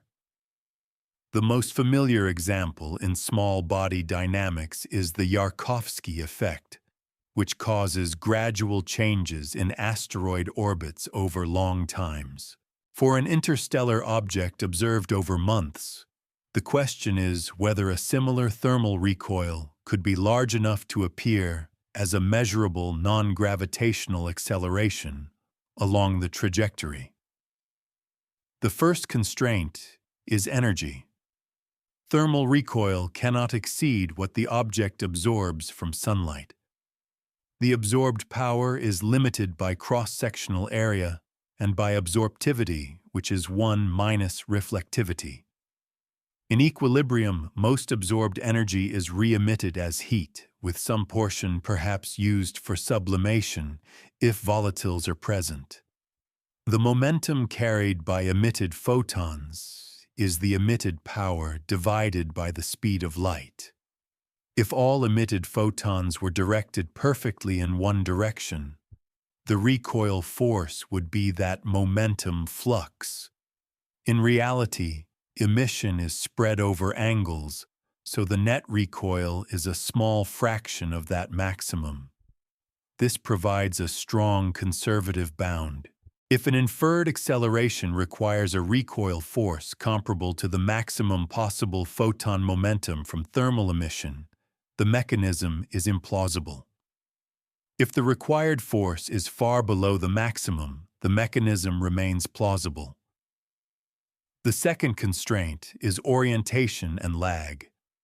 For a rotating body, the warmest surface region is often shifted from the subsolar point due to thermal inertia. The surface takes time to warm and cool. If thermal inertia is significant, The warmest region occurs after local noon on the afternoon side. The body then emits more infrared radiation from that afternoon region. The recoil direction is opposite to the strongest emission. Depending on rotation direction and spin axis orientation, this can produce a force with a component along the direction of motion. That along-track component can make the object arrive slightly earlier or later than predicted, which in public language can be called speeding up or slowing down. This directional flexibility is what makes thermal recoil attractive when a transverse acceleration is inferred and outgassing is not obvious. Radiation pressure is mostly radial, so it does not naturally produce a strong transverse component. Thermal recoil can. Yet thermal recoil also depends on rotation state, which must be constrained by light curves.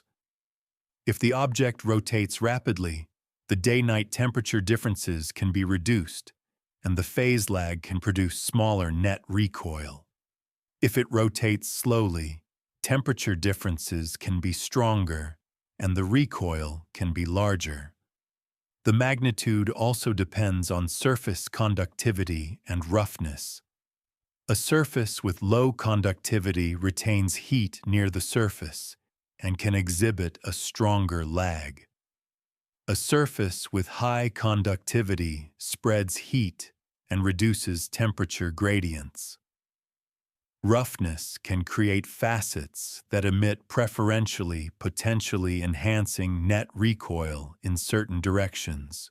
These effects are real but difficult to quantify without detailed characterization. Still, they can be bracketed. The third constraint is size and mass.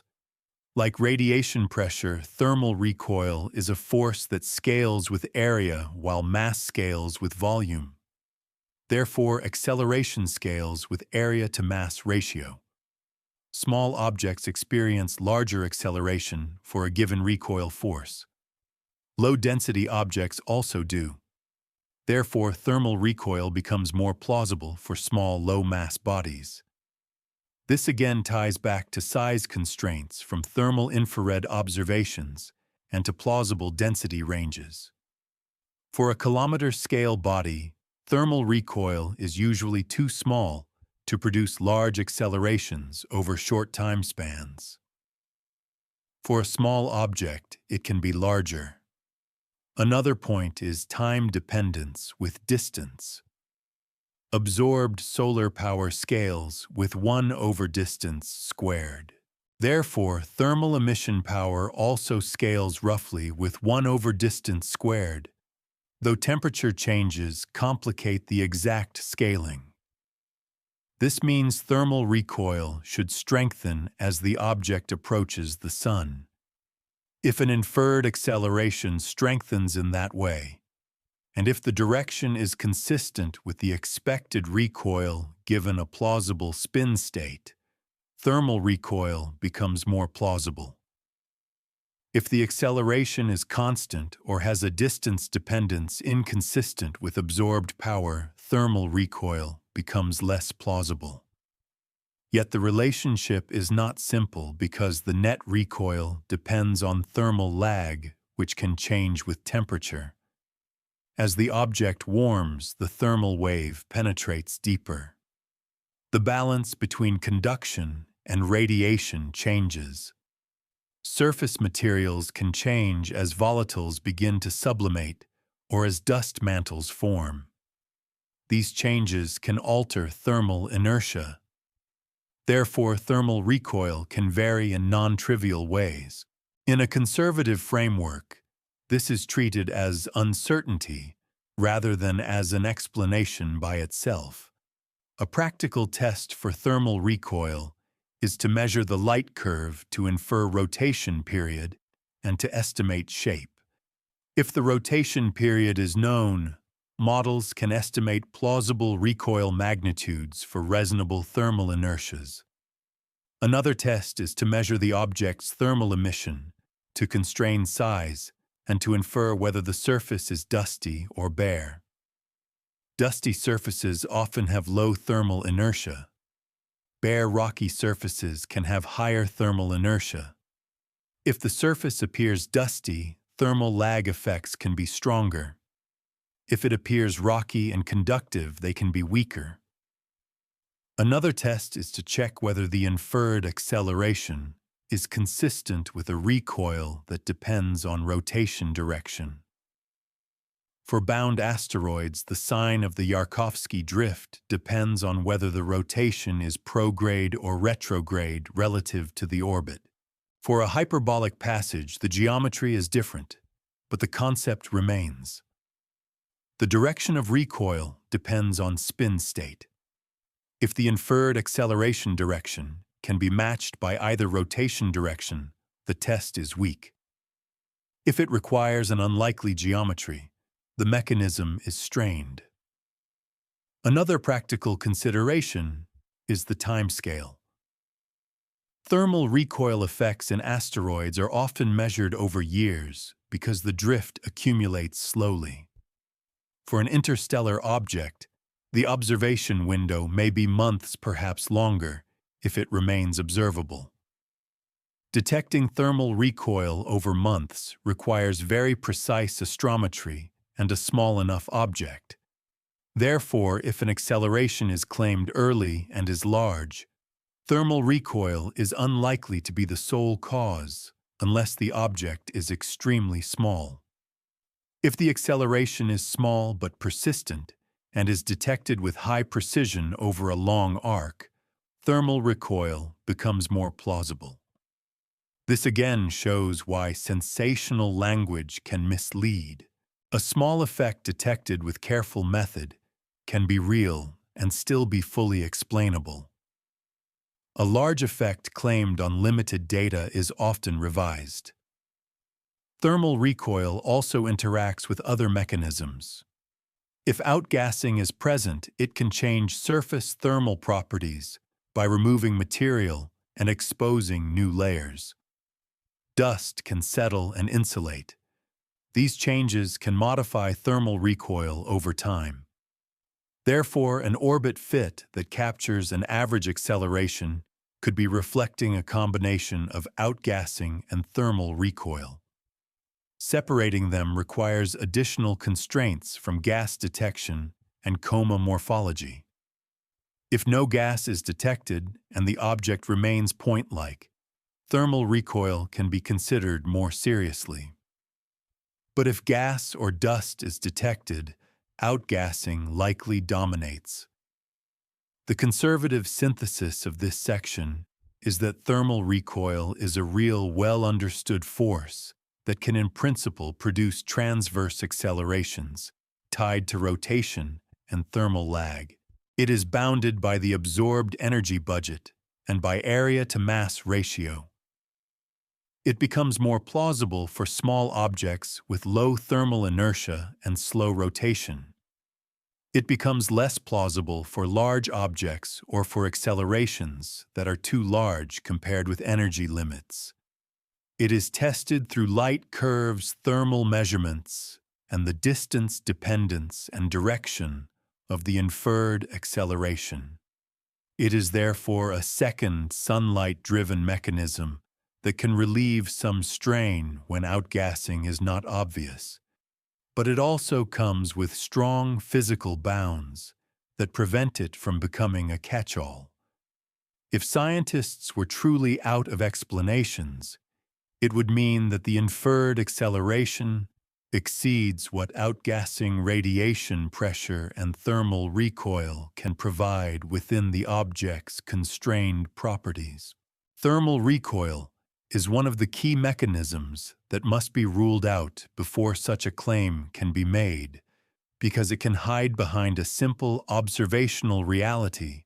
A small body can be moved very gently but measurably by the uneven way it warms and cools as it travels inward under sunlight.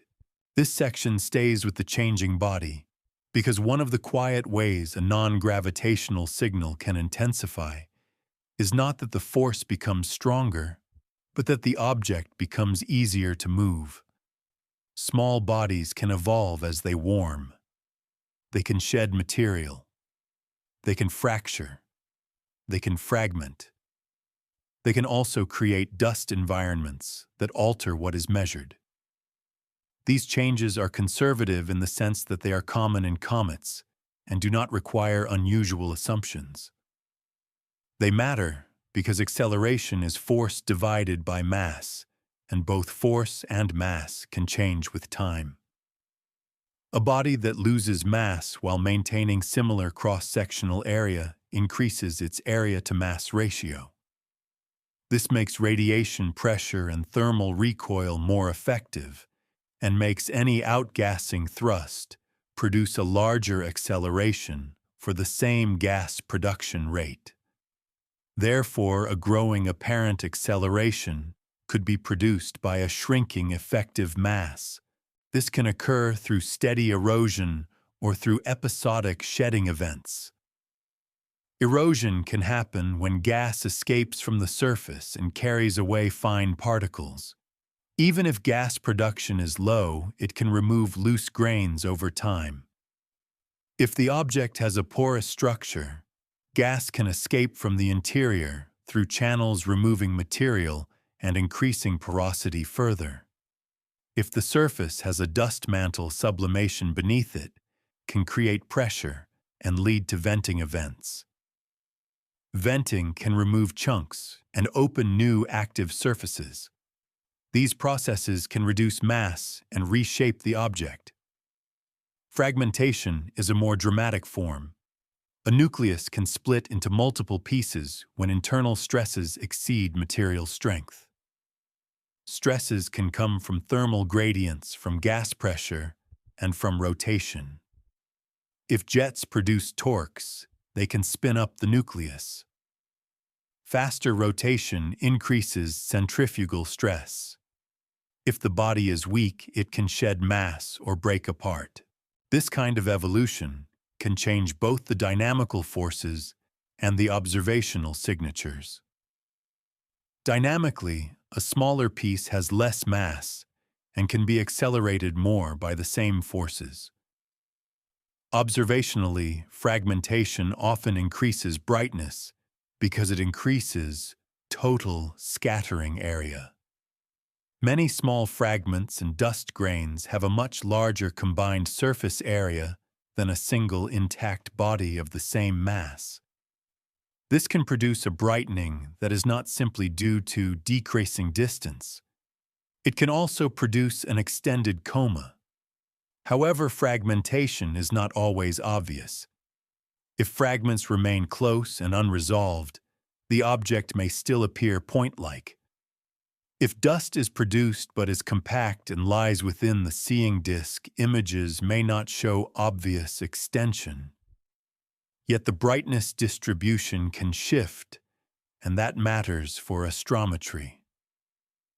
If brightness is dominated by dust rather than by the nucleus, the measured centroid may not track the nucleus. Dust grains are pushed by radiation pressure and can move relative to the nucleus. The dust tail points away from the sun and curves due to the object's motion and radiation pressure. If the centroid shifts toward the dust, it can create an apparent outward displacement. Over time, this can mimic a radial acceleration. If the dust distribution changes with time, it can create time-varying centroid biases. This can produce residual patterns that orbit fitting interprets as a changing non-gravitational acceleration. In such a case, the acceleration is not a physical acceleration of the nucleus. It is an artifact of measuring the wrong part of the light distribution. The only way to address this is to isolate the nucleus position. High-resolution imaging helps. Techniques that fit the point spread function and subtract a coma model can help. Observations at wavelengths where dust is less dominant can help. If the nucleus is not separable, then astrometric interpretation must include the possibility of centroid bias. This is a central reason why the claims scientists are out of explanations must be treated cautiously. A changing brightness distribution can create apparent dynamical anomalies without requiring a new force. Yet physical evolution can also create real changes in force. If fragmentation exposes fresh, volatile-rich surfaces, outgassing can increase. If a dust mantle is removed, sublimation can become stronger. If the surface darkens, absorbed sunlight increases raising temperature and sublimation rates. Therefore, fragmentation and mass loss can both increase the force and increase responsiveness. The observed result can be a strengthening acceleration signal. In conservative terms, this is a natural evolution as the object warms while moving inward. It can be irregular, and that irregularity can complicate orbit fitting. If the acceleration is not smooth, a model that assumes a constant or smoothly varying acceleration may leave residuals. Analysts may then report that the object's behavior is strange because it does not fit a simple model. But the object may simply be evolving in a way that is common among fragile nuclei. Another evolution is the change in spin state. As noted, outgassing jets exert torques. A torque changes rotation rate and can change axis orientation. If the spin state changes, the pattern of illumination changes, the direction of jets changes, and the net thrust changes. This can make the non-gravitational acceleration vary over time. If the spin state becomes complex with tumbling, the thrust direction can vary unpredictably in the short term. Over long averaging times, it may still produce a net effect, but the details can be messy. Light curves can reveal such evolution, a changing rotation period. A drifting phase or a non-repeating pattern suggests evolving spin or tumbling. In such cases, the expectation of a stable, constant acceleration is not appropriate. The correct approach is to model time-varying forces or to focus on shorter intervals. Again, a mismatch between a simple model and a complex reality can be misreported as defiance. Another evolution is the production of a surrounding dust cloud that increases effective area-to-mass ratio if the nucleus is small and if the cloud remains bound or close.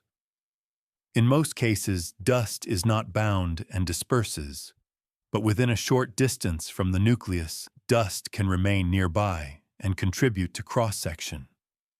Radiation pressure acts directly on dust, accelerating it outward. The nucleus does not follow dust, but the measured brightness centroid can. Therefore, dust production can amplify apparent radiation pressure-like behavior in astrometry. This is a conservative but important pathway to confusion. It can lead to an apparent acceleration that is radial outward and seems too large for a solid nucleus. The resolution is again nucleus isolation and careful modeling of coma. Another subtle change is that the object's reflectivity can change. A fresh surface can be brighter. A dust-coated surface can be darker. These changes affect brightness and therefore size estimates. If brightness changes due to surface changes, early size inferences can be wrong. This matters because size enters the plausibility of radiation pressure and thermal recoil.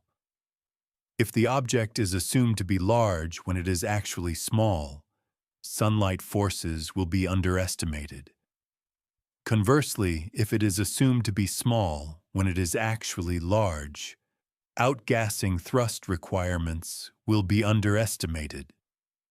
Therefore, physical evolution that alters reflectivity can propagate into dynamical interpretation through misestimated mass. The disciplined response is to treat size estimates as provisional until supported by thermal emission measurements or other independent constraints. In this region, the object is not a static specimen. It is an evolving body under changing sunlight. That evolution can create both real changes in acceleration and apparent changes through shifting brightness distributions. This is not an excuse to dismiss an acceleration signal.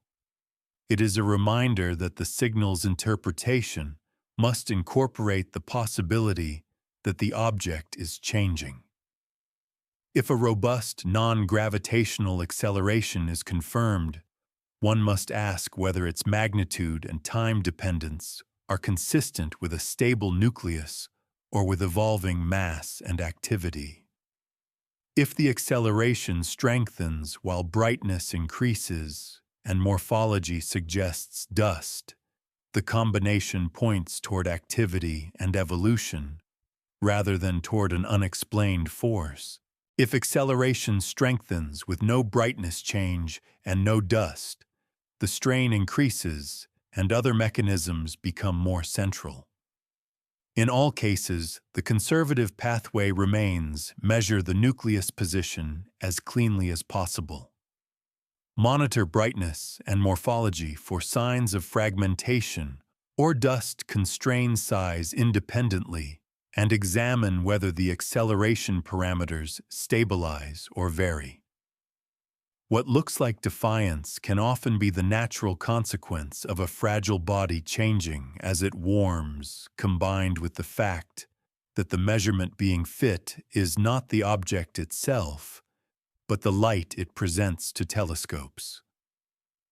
When that distinction is held firmly, the field of explanations remains wide, and the work becomes a patient separation of nucleus motion from evolving appearance, and of evolving appearance from true forces until the remaining residuals reflect the physics of motion rather than the physics of an image.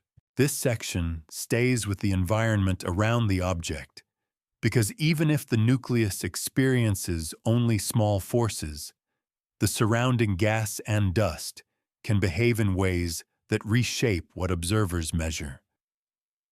The space between the sun and the planets is not empty. It contains sunlight, the solar wind, and a dilute medium of charged particles and dust. The solar wind is a stream of plasma flowing outward from the sun, carrying magnetic fields. At the distances relevant for many small body observations, the solar wind pressure is much weaker than radiation pressure from sunlight. For a compact nucleus, the direct mechanical push from the solar wind is typically negligible. Yet the solar wind matters because if the object emits gas, that becomes ionized, or if it sheds dust that becomes charged, the environment can exert forces on that material. That material in turn shapes the coma and tail, and the coma and tail shape the apparent position and brightness distribution. This is a conservative but important chain. A comet's ion tail is a clear demonstration. Ionized gas is picked up by the solar wind and aligned by magnetic fields, producing a tail that can change rapidly in response to solar wind variations. A dust tail is shaped mainly by radiation pressure and by the object's motion. For a faint interstellar visitor, these tails may not be visible, but the processes can still operate at low levels. The first environmental effect relevant to the acceleration claim is centroid bias driven by dust. Dust grains scatter sunlight. If dust is emitted, it does not remain symmetrically distributed. Radiation pressure pushes grains away from the sun, and the object's motion causes the dust to trail. The resulting brightness distribution is asymmetric. If astrometry is derived from the centroid of that asymmetric distribution, the measured position can be offset from the true nucleus position. The offset tends to point in a direction related to the sun, and to the tail, often away from the Sun. Over time, as the viewing geometry changes and as dust production varies, the centroid offset can change. In orbit fitting, this can mimic a non-gravitational acceleration, especially a radial outward one. This is not a rare concern. It is a known challenge in comet astrometry, and it becomes more severe when the coma is faint and unresolved, because then the nucleus cannot be easily separated from the coma. The remedy is high-resolution imaging coma modeling and careful selection of astrometric measurements that are nucleus-centered. If those remedies are not applied, an environmental appearance effect can be misinterpreted as a dynamical force. The second environmental effect is the behavior of ionized gas. If the object outgasses sunlight, can ionize the gas. Ionized gas is then acted on by electromagnetic forces in the solar wind. The ions can be accelerated and swept into an ion tail. The tail's direction and structure can change on short timescales as the solar wind changes. These changes alter the distribution of light if ion emissions contribute significantly. In many cases, ion emissions are faint, compared with dust scattering in broadband images, but in some filters they can matter. More importantly, the presence of ionized gas indicates activity which supports outgassing as a physical mechanism for nucleus acceleration. Therefore, environmental plasma effects are a double-edged element in this story. They can complicate astrometry by changing appearance, but they also provide diagnostic evidence of gas production. A third effect involves small dust grains that become electrically charged. In sunlight, grains can acquire charge through photoelectric effects and through interactions with plasma.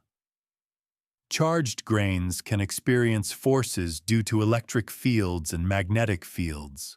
For very small grains, these forces can be significant, compared with gravity, and even compared with radiation pressure. Such grains can be accelerated and distributed in ways that differ from simple dust models. This can create fine structures in comet comets.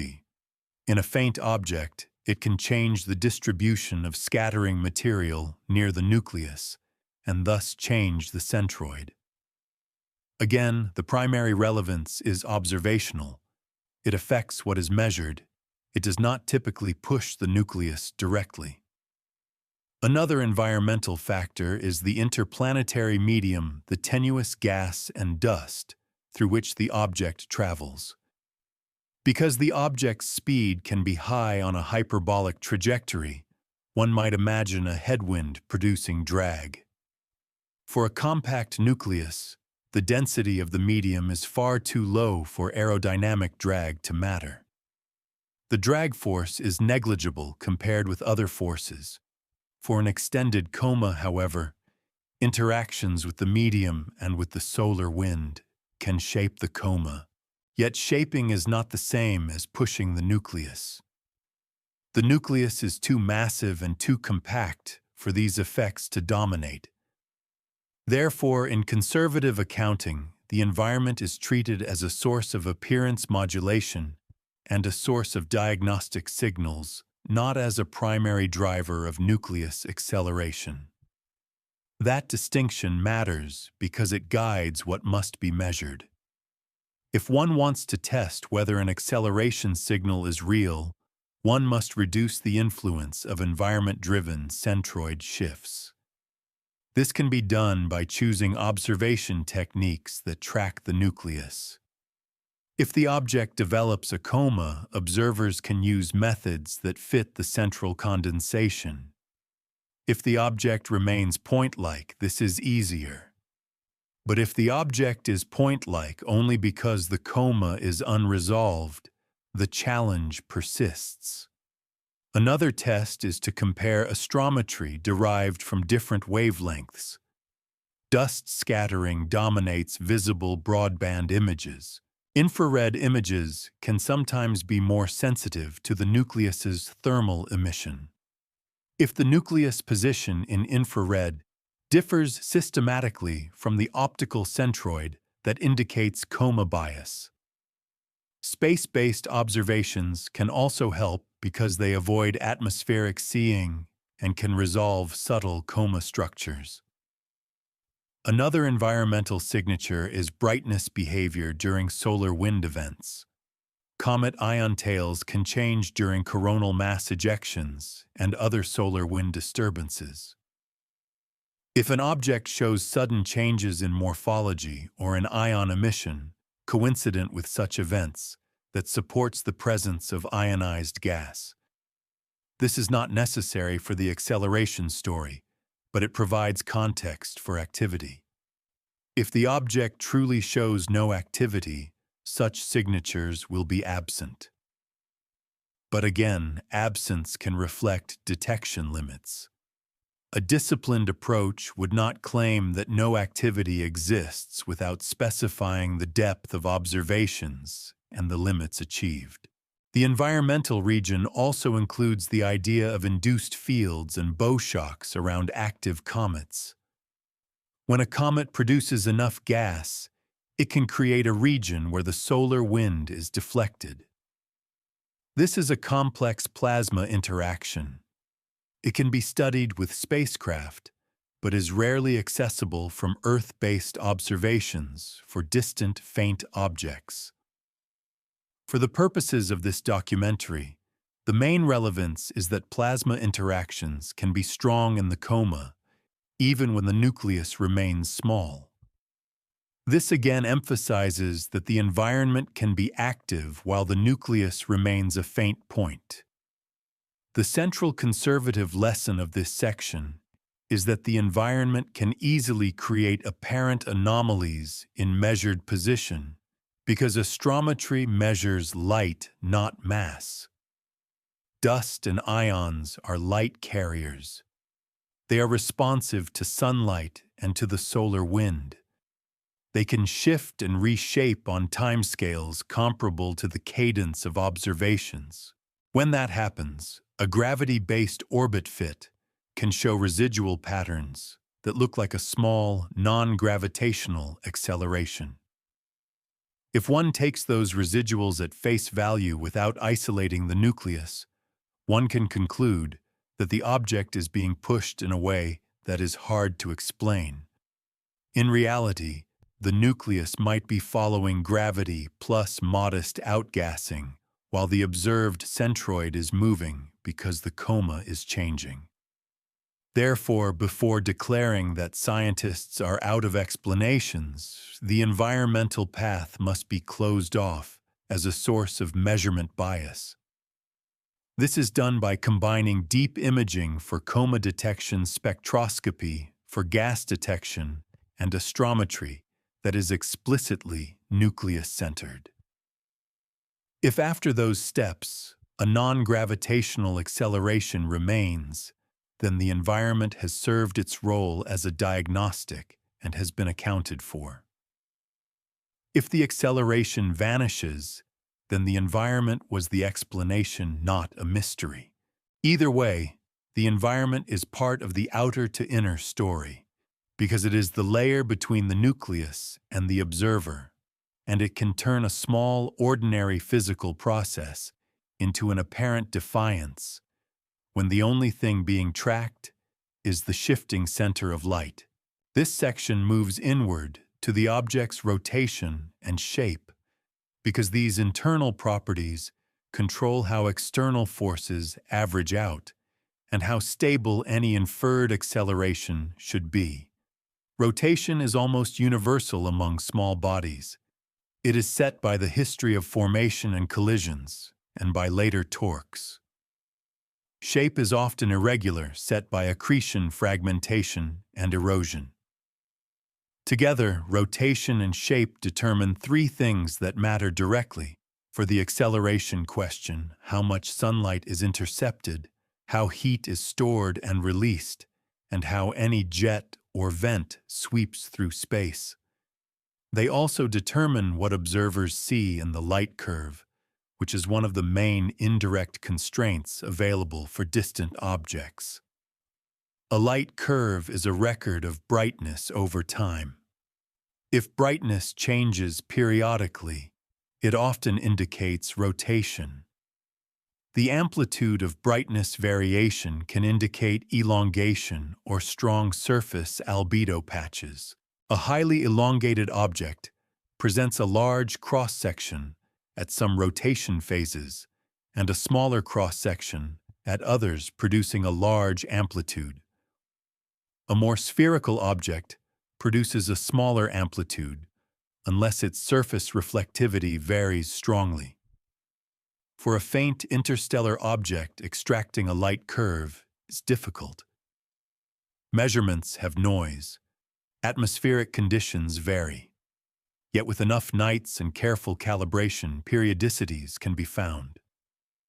Once a rotation period is inferred, it becomes a central parameter for assessing outgassing and thermal recoil. For outgassing, a fast rotator tends to average forces. If a jet is localized, its direction changes rapidly in inertial space as the body spins. Over a full rotation, the net thrust can partly cancel unless the jet is strongly modulated by sunlight and thermal lag in a way that biases emission to certain phases. A slow rotator can sustain a jet in a more consistent direction for longer, producing a larger net thrust over the observation timescale. Therefore, if a large non-gravitational acceleration is inferred, it is easier to reconcile with outgassing if the object rotates slowly or if it has a configuration that produces a strong average thrust. If the object rotates quickly and appears stable, it is harder to sustain a large net thrust without producing other signatures, though it remains possible with appropriate geometry. For thermal recoil, rotation is even more central. The recoil depends on the phase lag of thermal emission. The lag depends on the ratio of rotation period to thermal response time. If the rotation period is short, the surface temperature pattern can become more uniform and the net recoil can be smaller. If the rotation period is long, the day-night contrast can be strong, and the warm region can shift into the afternoon side, producing a larger recoil. The sign and direction of the recoil depend on whether the object's rotation is prograde or retrograde relative to its trajectory orientation. For bound orbits, this determines whether the Yarkovsky effect causes inward or outward drift. For a hyperbolic passage, the geometry is more complex, but the principle remains that the recoil can have an along-track component, whose sign depends on spin direction. Therefore, if the direction of the inferred acceleration is known, it can in principle constrain spin state. But such constraints are usually weak without additional information, because many spin axis orientations can produce similar projected effects. Shape also affects the magnitude of these forces by affecting cross-section and by affecting how sunlight reaches different facets. An irregular shape has concavities and protrusions. Some regions can remain shaded. Some can concentrate illumination at certain angles. Roughness at small scales can create microfacets that emit heat anisotropically, enhancing thermal recoil. Roughness can also affect how gas escapes. Vents can be oriented along local normals. If the surface has pits, jets can be collimated. Collimated jets produce more efficient thrust in a particular direction. Therefore, a rough, irregular object can produce a larger net outgassing thrust than a smooth object with the same total mass loss, because collimation reduces cancellation. Yet collimation also often produces visible jets and asymmetric comae when activity is strong enough. Again, the strength of that visibility depends on dust content and observational resolution. Rotation and shape also affect stability. A stable inferred acceleration over many weeks suggests a stable force geometry. That could mean a stable active region and stable spin axis orientation. It could mean a stable thermal recoil pattern. It could also mean that the measured centroid bias is stable due to a stable coma shape. If the acceleration signal changes, it could indicate evolving activity, evolving spin fragmentation, or changing coma geometry. Rotation can evolve due to torques. Outgassing jets exert torques. Thermal emission itself can exert tiny torques. Over time, these can spin a body up or down. If the spin rate increases, centrifugal stresses increase. A weak body can begin to shed mass. This can lead to fragmentation. Therefore, rotation is not only a diagnostic, it is a driver of evolution. A body that is experiencing outgassing can be pushed and also twisted. If the twisting is strong relative to material strength, the body can change in ways that alter the acceleration signal. Tumbling is another important state. A body can tumble, meaning it rotates around more than one axis. Tumbling can be excited by outgassing torques or by past collisions. A tumbling body presents a changing orientation to the Sun in a complex way. This can make outgassing and thermal recoil forces vary in direction and magnitude. For orbit fitting, such variability can look like noise or like inconsistent acceleration parameters. If analysts try to fit a constant acceleration to a tumbling object with evolving activity, they may obtain unstable results and declare the object puzzling. The more disciplined interpretation is that the force is variable and that the model is too simple. This is not a failure of physics. It is a mismatch between model complexity and the available data. Light curve behavior can hint at tumbling.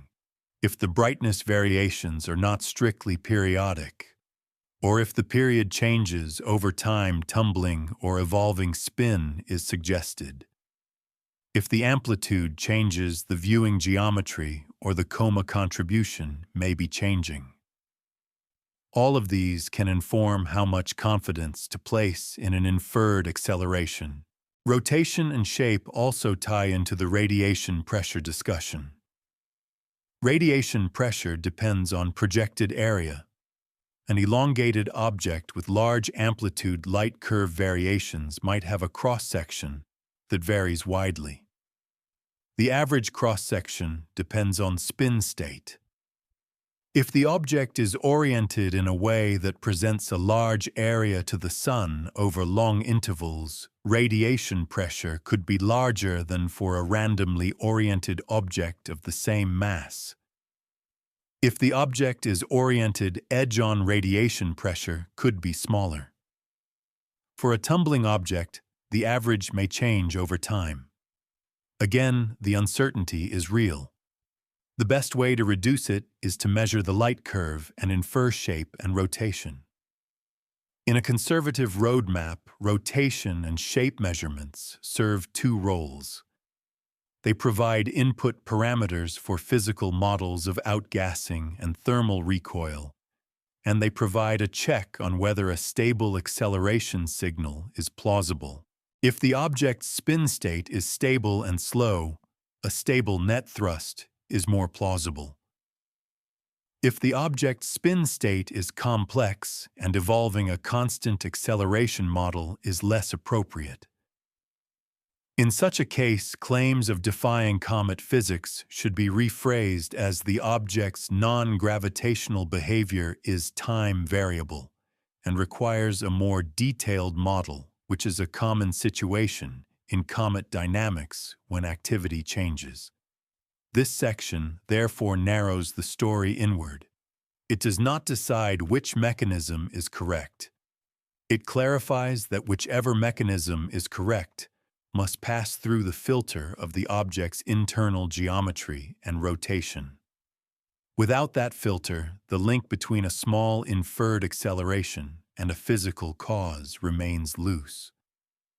With it, the link can tighten because rotation and shape are the levers that determine whether sunlight and gas produce a steady push or a shifting pattern that averages away.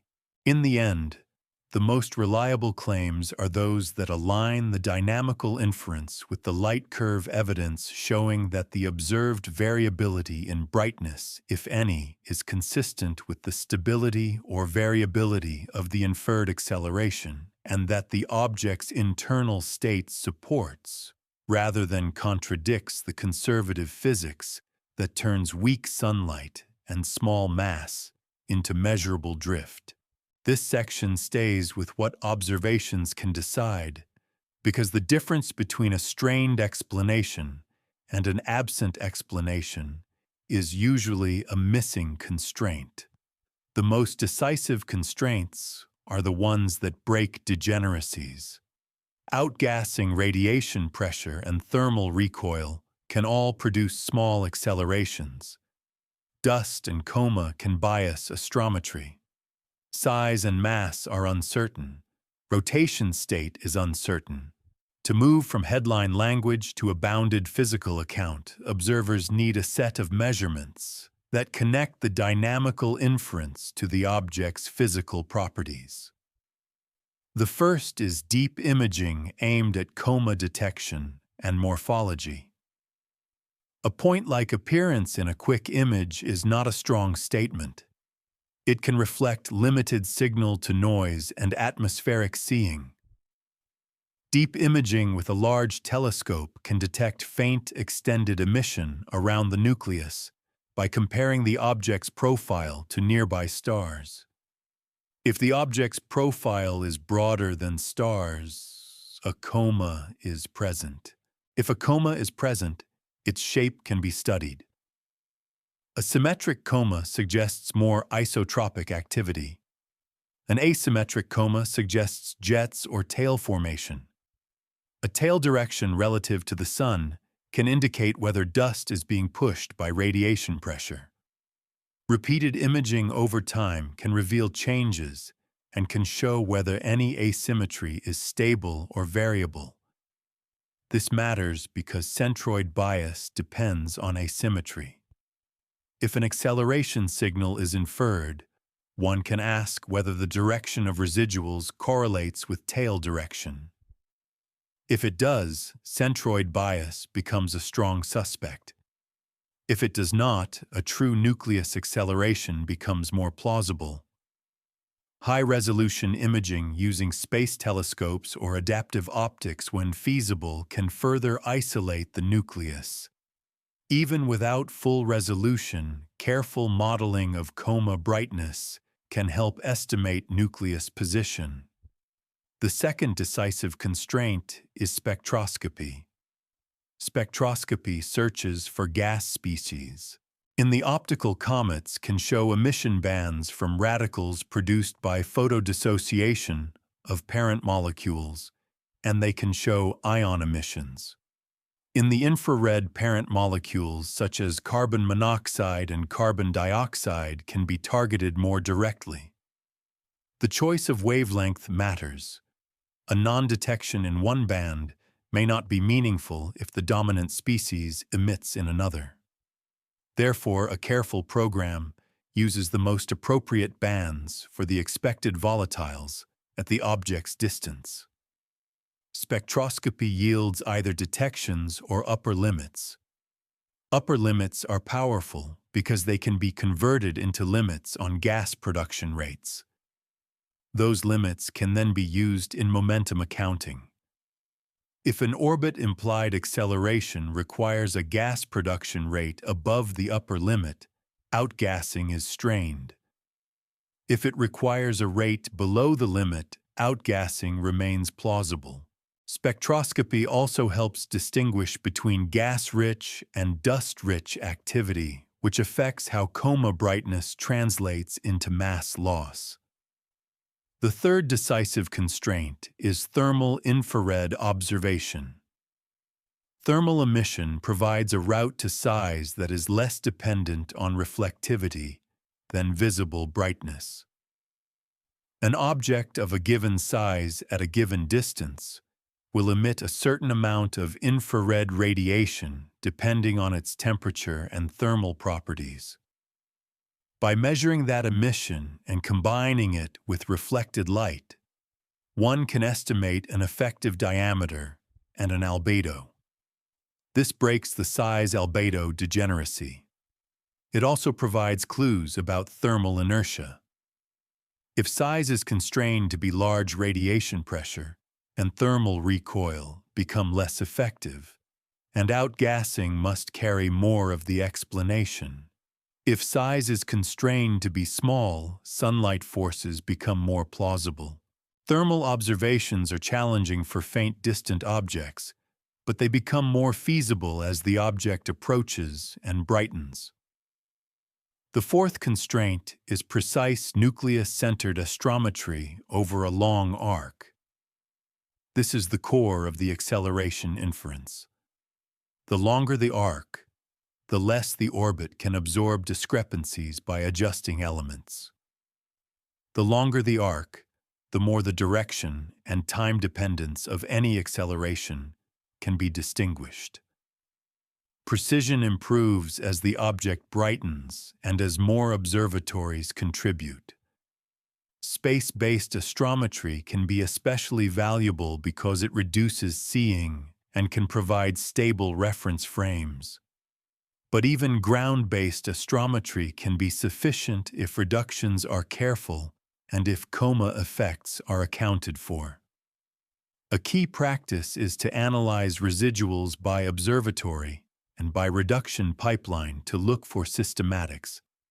Another is to test fits with and without suspect data, and to see whether acceleration parameters persist. The fifth constraint is the light curve. Rotation period and amplitude help evaluate thermal recoil and outgassing averaging. A stable rotation period can indicate a stable spin state. Changes in the period can indicate torques and evolving activity. A complex, non-repeating light curve can suggest tumbling, which implies variable forces and complicates constant acceleration modeling.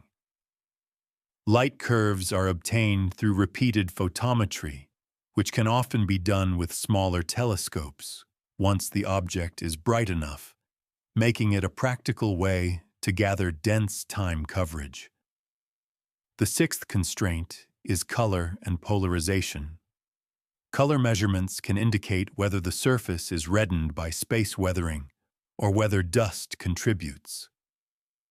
Changes in color over time can indicate changing activity or changing dust content. Polarization can be sensitive to dust grain properties and can reveal dust even when coma extension is faint.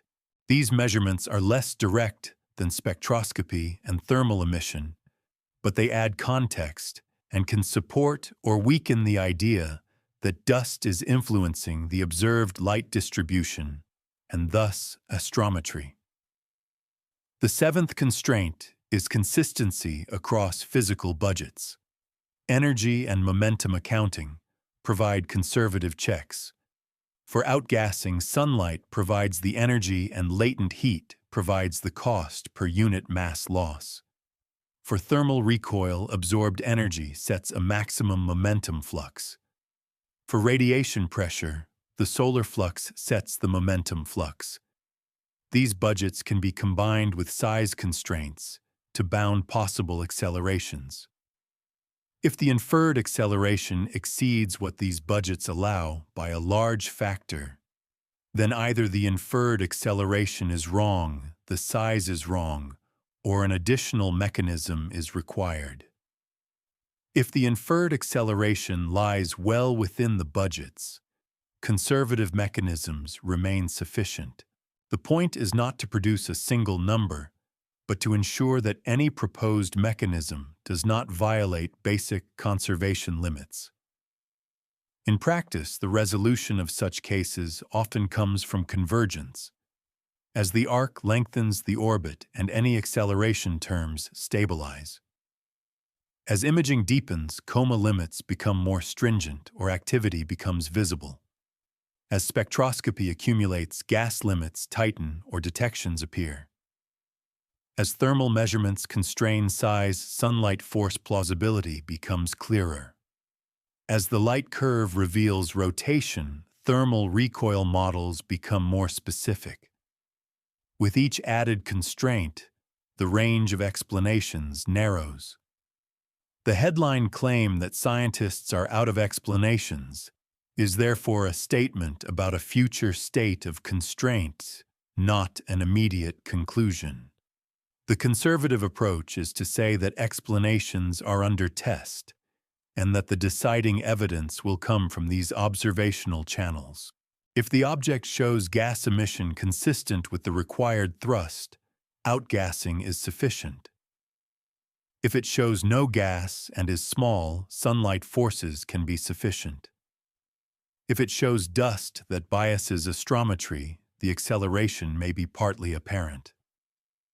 If it is large and shows no gas, and yet the acceleration is robust, then the case becomes genuinely strained. This is the narrow circumstance where the standard toolkit would be under pressure.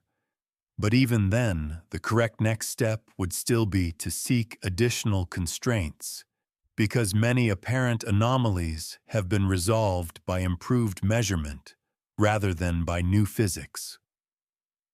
This section therefore holds the story in a practical place. It treats the object not as a mystery to be declared, but as a target to be constrained. It also preserves the outer to inner discipline. The next inward move is not to add new mechanisms prematurely. It is to synthesize what remains plausible once these constraints are applied, stating clearly what is known, what is limited, and what cannot yet be decided without overreach. A constrained synthesis can be made even without claiming finality, because synthesis in this context means organizing what remains plausible under conservative physics and clarifying the conditions under which the dramatic headline would be justified. This section stays within that boundary. It does not add a new mechanism. It does not speculate beyond the established toolkit. It simply describes how the claim that 3I/Atlas is defying comet physics can resolve, and what would have to be true for the claim that scientists are out of explanations to be accurate. The synthesis begins with the most basic distinction: the object is expected to accelerate under gravity as it approaches the sun. Any wording about speeding up must refer to motion relative to a gravity-only prediction. Therefore, the first question is whether a non-gravitational term is robustly required by the astrometric record. If the answer is no, then there is no defiance. The early mismatch was a product of short arcs, mixed data quality, or centroid biases that diminished as the orbit refined. This outcome is common in early discovery phases for faint objects. If the answer is yes, the next question is magnitude and direction. A small, stable acceleration that is predominantly radial outward is immediately compatible with two conservative sources outgassing from the sunlit side and radiation pressure. Distinguishing between them requires size constraints and activity constraints. If the object is small or low, mass radiation pressure can contribute measurably. If gas or dust is detected, outgassing is likely present. Both can occur together. A small radial signal does not exhaust explanations. It narrows them. If the acceleration has a substantial transverse component, It remains compatible with outgassing through thermal lag and jet geometry, and with thermal recoil through delayed emission, but it becomes less naturally compatible with pure radiation pressure. Distinguishing among outgassing and thermal recoil again requires size, rotation, state, and activity indicators. If rotation is slow and thermal inertia is low, thermal recoil can contribute. If gas is detected, or if coma morphology supports jets, outgassing can dominate. Again, both can contribute. A stable transverse signal would suggest a stable spin state and a stable force geometry. A variable signal would suggest evolving activity, evolving spin fragmentation, or measurement biases. Therefore, the presence or absence of variability becomes part of the synthesis. The next layer is physical budgets. If outgassing is considered the required momentum, flux must be consistent with plausible gas production given available solar power and given the volatility of likely species at the object's distance. If spectroscopy and imaging place strong upper limits on gas and dust production, those limits must be compared to the required thrust. If the required thrust is comfortably below the limits, outgassing remains plausible. If the required thrust exceeds the limits by a wide margin, outgassing becomes strained unless the object is much smaller or lower mass than assumed. This returns the synthesis to size. If thermal infrared or other constraints show the object is large, then a large thrust is required for a given acceleration, increasing strain. If the object is small, a modest thrust suffices, reducing strain. Radiation pressure and thermal recoil are also budgeted. Radiation pressure depends on area-to-mass ratio and predicts an outward radial direction. If the object's size and plausible density imply that area-to-mass ratio is too low, radiation pressure is insufficient. Thermal recoil is bounded by absorbed energy and depends on rotation. If the inferred acceleration requires more recoil than the energy budget allows, thermal recoil is insufficient. These are strong constraints because they are rooted in conservation. The synthesis therefore reduces to a set of conditional statements that are more informative than a headline.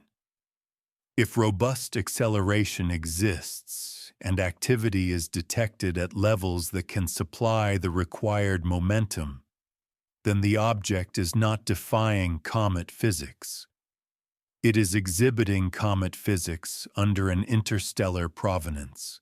If robust acceleration exists and activity is not detected, but size constraints indicate a small, low-mass object with high area-to-mass ratio, then sunlight forces, radiation pressure, and thermal recoil become sufficient candidates, and the object is not defying physics, but revealing that small bodies can be measurably moved by light and heat. If robust acceleration exists, and neither activity nor small size can be supported, then the conservative toolkit begins to strain. But even in that case, the synthesis must include the possibility of observational systematics and evolving structure. A dust coma could bias astrometry.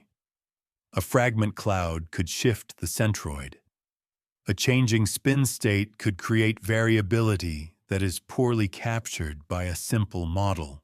Therefore, a truly strained case would require that the acceleration persists in nucleus-centered astrometry, that deep imaging shows no coma to a stringent limit, that spectroscopy shows no gas to a stringent limit, that thermal measurements constrain size to be large, and that the inferred acceleration magnitude still exceeds sunlight and thermal budgets by a meaningful factor. Only under those combined constraints would the phrase "out of explanations" be more than rhetoric. Even then, it would not mean no explanation exists. It would mean that within the commonly invoked cometary and sunlight-driven mechanisms, the available constraints do not allow a consistent account, and that additional processes perhaps less common or not yet tested in detail for this object would need to be considered. This documentary stays within the conservative layer and does not name such processes, because naming them without constraints would be speculation. Instead, the synthesis ends with what is most defensible. The claim of defiance is best treated as a tension between a dynamical inference and incomplete physical constraints, a tension that can resolve in ordinary ways as data accumulates.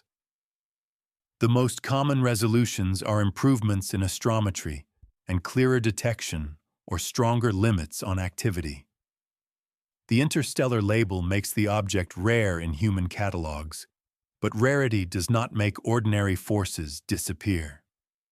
Small bodies still respond to gas recoil, to photon pressure, and to thermal emission. Fragile bodies still fragment shed mass and change their brightness distributions. The measured track still depends on how light is converted to positions. The quiet work of resolution remains the same. Confirm the acceleration with clean data. Constrain size. Search for gas and dust. Measure rotation. Check budgets. Then accept the smallest set of mechanisms required by the data. In that framework, the dramatic headline becomes a temporary placeholder for uncertainty, rather than a final statement about the limits of comet physics. It is a reminder that faint objects are difficult, that early orbits can mislead, and that small accelerations can emerge from several overlapping sources. It is also a reminder that the end state of the investigation is not a declaration of mystery, but a narrowing of possibilities until one or two remain consistent across all measured channels. At that point, the object returns to being what it always is under the sky: a cold traveler whose path can be traced and whose subtle deviations, if they exist, can be accounted for by careful comparison between models and measurements, with uncertainty stated plainly and without the need to claim that explanations have run out. The wind down continues with the same calm pace and the same restraint. A distant interstellar visitor is first a set of points on a screen, then a line through space, then a model that predicts where the point will be tomorrow night. When the model and the sky agree, the work feels quiet. When they disagree by a small, persistent amount, the work becomes more careful, not more certain. Each residual is checked for the ordinary ways light can mislead, for the ordinary ways dust and faint coma can pull a centroid, for the ordinary ways early arcs can shift as the orbit tightens. If a small extra acceleration remains after that, it becomes a measured quantity, not a mystery word. It is compared to the gentle recoil of escaping gas, to the steady outward push of sunlight, to the slight thrust of heat leaving a rotating surface. It is weighed against the object's likely size, against the limits set by deep images and sensitive spectra, against the bounds set by energy and momentum. The interstellar label stays as a statement about a path, not about impossibility. The passage continues whether it is called strange or ordinary. The object brightens or fades with distance. Its rotation may be found in a faint, repeating pattern of light. Its activity may appear as a soft halo, or it may remain hidden within limits that grow stricter as observations deepen. The orbit becomes less flexible. The residuals either settle into noise or hold their shape. If they hold, the explanation narrows. If they dissolve, the headline dissolves with them. In both cases, the sky remains the same wide field, and the work remains the same patient conversion of light into numbers and numbers into constraints. There is no need to rush toward final language. There is only the steady practice of checking what is required and what is not, of stating what is known and what is still bounded by uncertainty, of letting the simplest forces speak first. The visitor moves on, and the record stays behind a curve traced through the solar system, a brief window into a population that mostly passes unseen, and a reminder that even when an explanation is not yet settled, the tools to settle it are still present, waiting in the next clear night, in the next careful reduction, in the next spectrum, in the next long arc of tracking, until the path is no longer argued about and is simply measured.